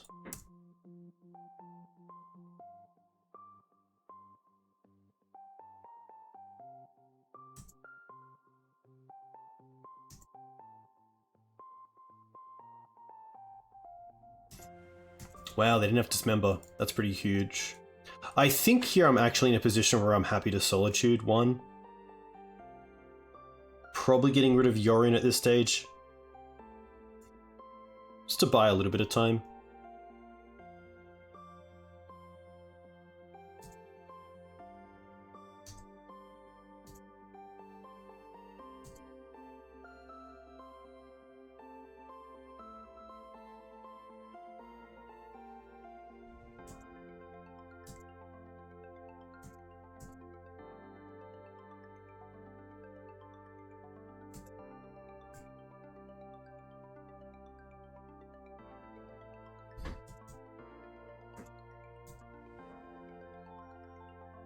Otawara, one Otawara in the bin, one Brazen Borrower exiled, so luckily we do have Flick Wisp to reset this Kaldra. Saga there is quite nice.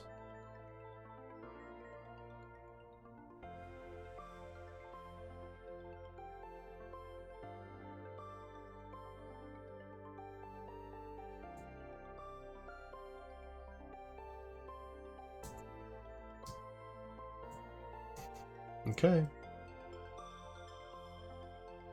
So they kind of have 3 mana left over. I guess they can make a token... Oh no, because the Saga's only on 1, so... Still looking A-okay. Blast seems like a pretty good draw. I'm not gonna lie. Let's start off with attacking with both.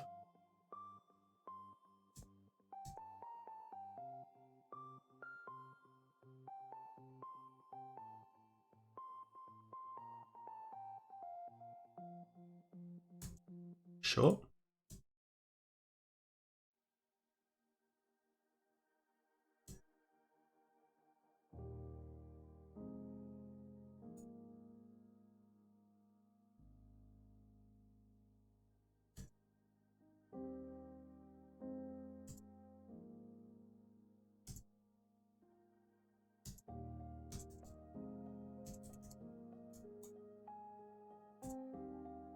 They can get Spellbomb with this, which is worth considering.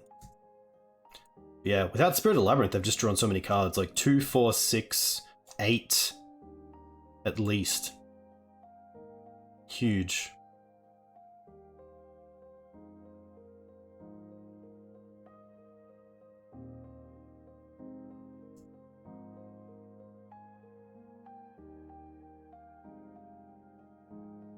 The question is, do I care? I kind of feel like I want to take this. They play the Brazen Borrower, they have the big Saga. Yeah, I think I'm okay.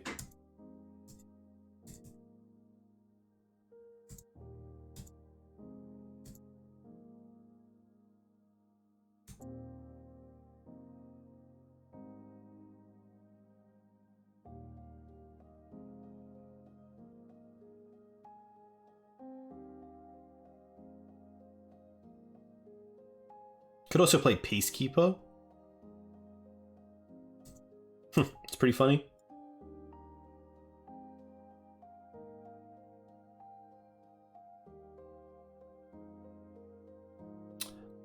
This is interesting. I think I actually blast this. Because now they can't play the Brazen.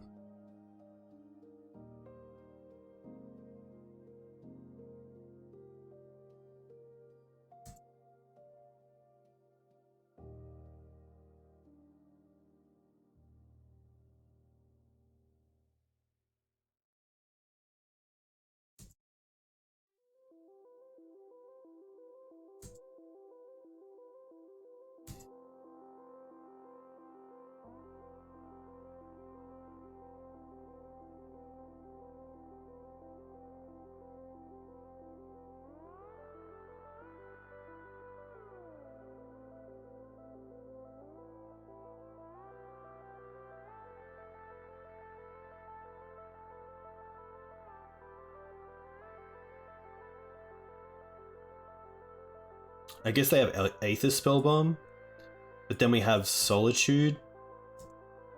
We also have Stoneforge to block this construct.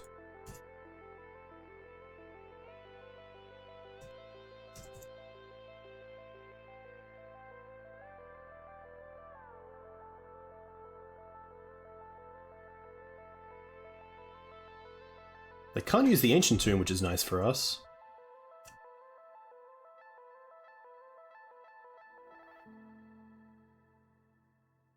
We also have exile our own Germ and then get there with Flicker Wisp in the air.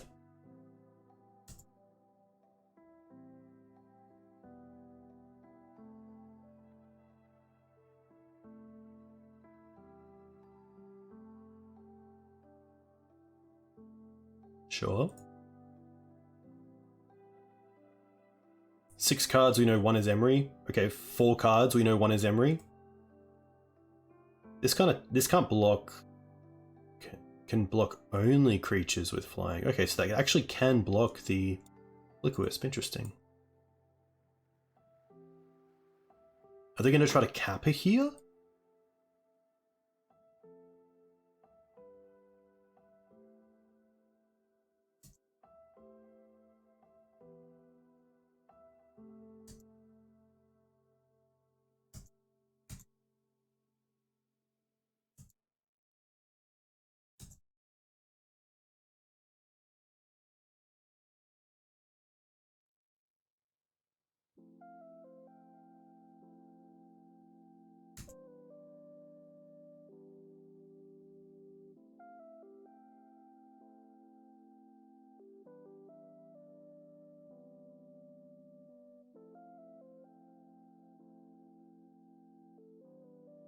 I think we don't pay. We Council's Judgment the Kappa. And then potentially just hold up Solitude. They're at 2. We can't attack with just the Wisp because they have these. We attack with this, they just block with a Thought Monitor, but then they... No, they can't just attack with a Thought Monitor, they have to block with the Construct. Okay. Makes it interesting. So I think we actually just sack this. See if we can draw a land.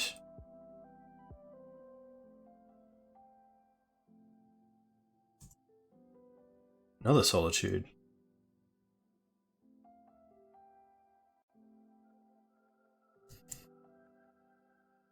Gonna tap like this.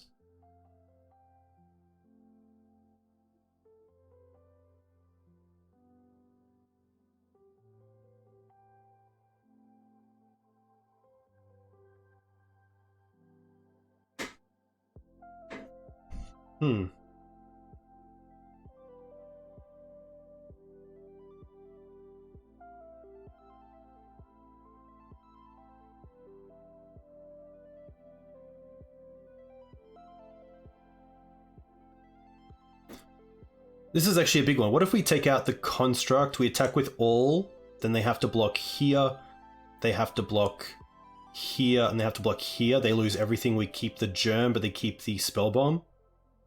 If we take out the Kappa, they have to block here, they have to block here, they have to block here. Is there a world where we can take, like, Solitude out something? I think we're getting rid of the Kappa.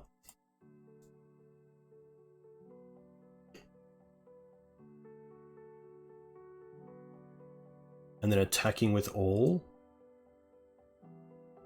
What if we put them to 4?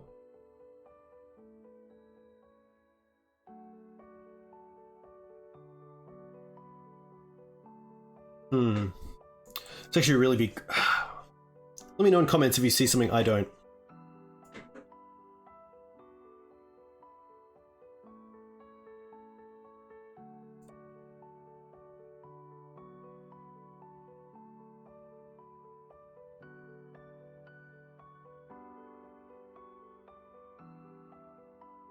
I like taking out a Thought Monitor. It leaves us with 2 creatures, which is quite nice.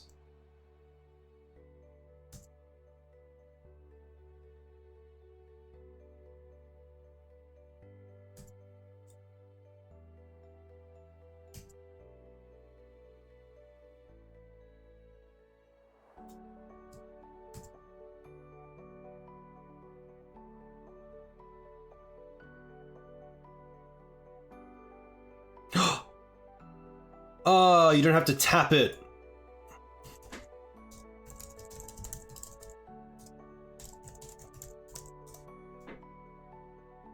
Read cards. Yeah, read cards. Tough. Probably just sending this back though. Recruiter is pretty nice. I think Recruiter's just too good to drop. Spirit's obviously great. I think Thalia... I think just lowering the curve is quite nice. Trap on the play... doesn't seem needed.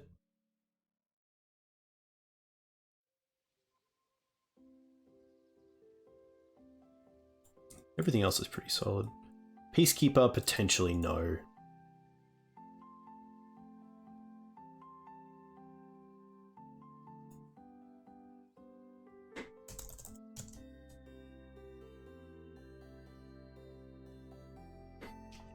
Maybe just one.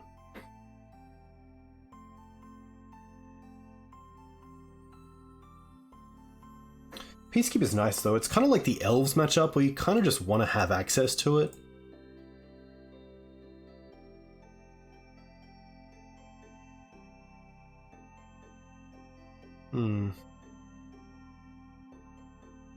I think it will just be go down to 3 Thalia. I think that's fine.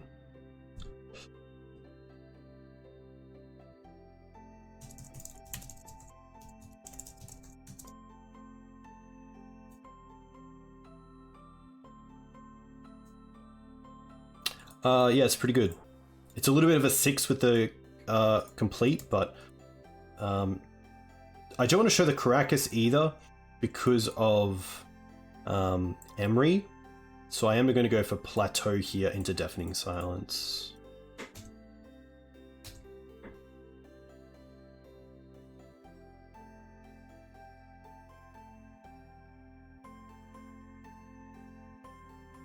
Probably Wasteland again.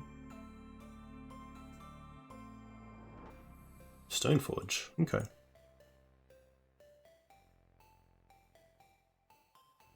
Again, don't really want to show... I want to also bluff that I have Pyroblast here. It's going to hold up this red source.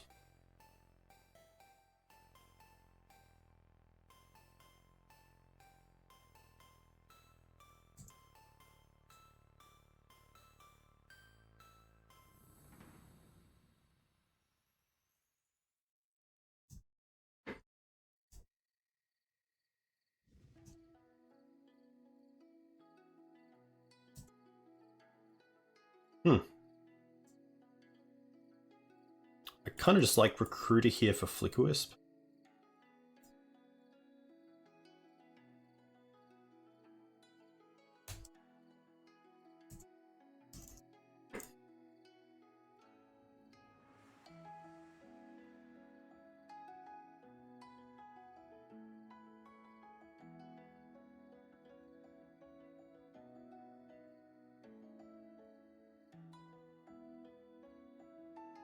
Alright. At least you have Council's Judgment for this.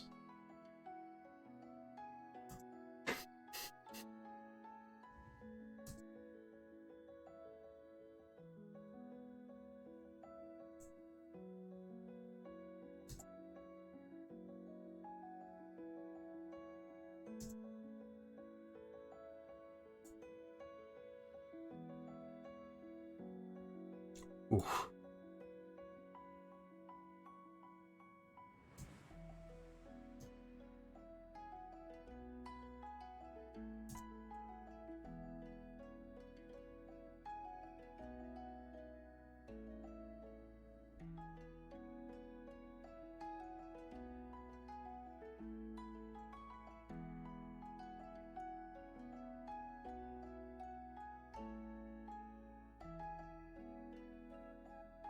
Just gonna put this in.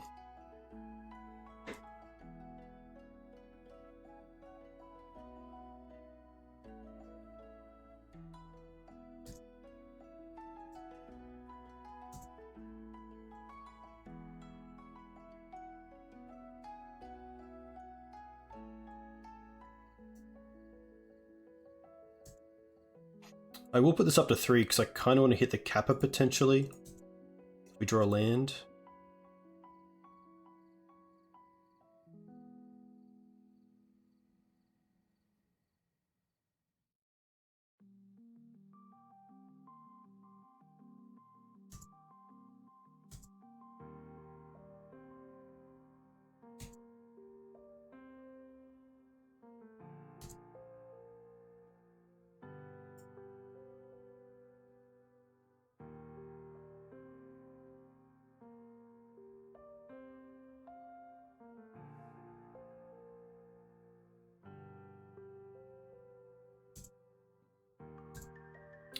Doing this now because I know they don't have Dismember.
I think it's just Flick Wisp here.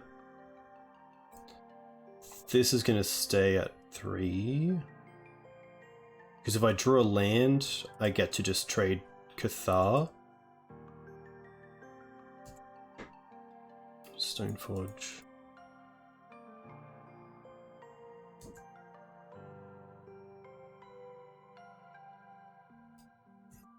Still pretty happy to attack with all. And then we have Wisp on this needed.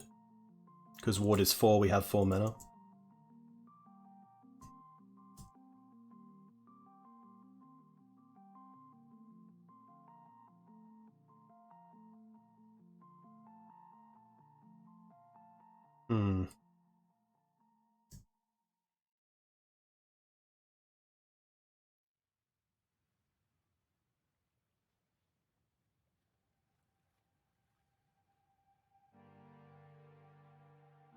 EE for 1. Okay.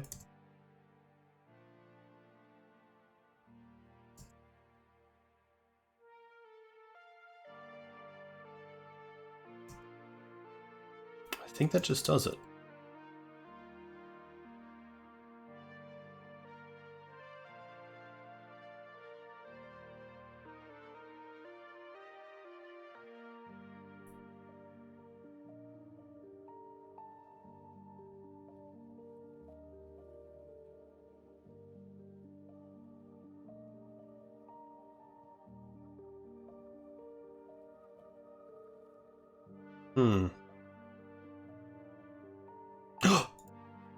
I meant to put it in. Sorry. What I want to do here is... Oh no. Did I just screw up? I think I did. Just hope they don't have 3 more cards to play. Because what I want to do here is return the Sai. My thought was that if I allow them to do this with the Sai in play, they just get heaps of Thopters and make good blocks. My play here is to hit the Sai. Yeah, I think this is okay. Because now they have to try to replay it to get things in the bin, and then we can Swords our own creature if really needed.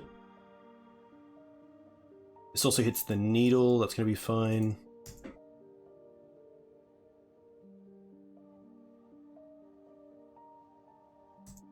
One.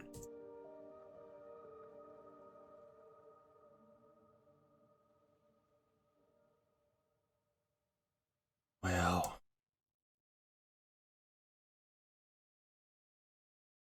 Land and Sai. All right.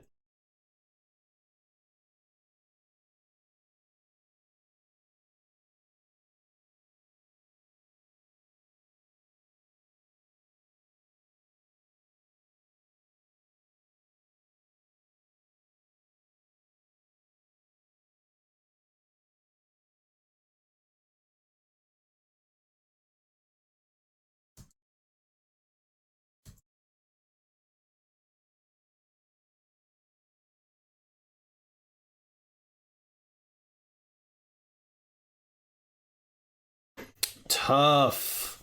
Oof. So good, because if they have a blue source to play, which is most likely a Lotus Petal or a Mox Opal, we have to Swords our own creature in response, so they can't bounce our Flicker Wisp or creature we target, and then we get to untap, flicker this Thopter, and then just attack for lethal. So luckily we did have a pretty good plan, even if they had another one, but really tough spot for them. But hey, 4-1 is pretty nice to come back to the deck with. Pretty funny. That's 4 streams this week and all have been 4-1. So I can't trophy for the life of me, but let's see what we get in these trophies. 120 play points is pretty nice. Pretty cool. Some other cards that are kind of irrelevant, but yeah, it felt really nice. I can definitely see why Hammer Mage is in the board because to keep 8 casts down, you really need to have those Spirit of the Labyrinth, but otherwise the deck feels pretty nice. But where are we? We're here. Yeah, like the Maguses, I think, for a few games felt really nice. Bought us a lot of time against Blue-Black Shadow. I think in that matchup they're fine as well. I do have to double check if they take away Artifact from Artifact-based lands and therefore, you know, potentially turn off Mox Opal as well. But yeah, overall, thoughts on the deck was really sweet. I think it's only going to be reps with the deck that, you know, allow me to get better with the deck. So yeah, pretty sweet. I hope you guys enjoyed this content. Apologies if there were some pretty, you know, interesting moments where I might have made a play that you didn't see, but I would applaud anyone to put in comments, especially with a timestamp to the section where you would make a different play, because I would love to know. You know, I'm definitely not making the right decisions 100% of the time, probably not even 80% of the time. So yeah, different lines are always really cool to have a thought over.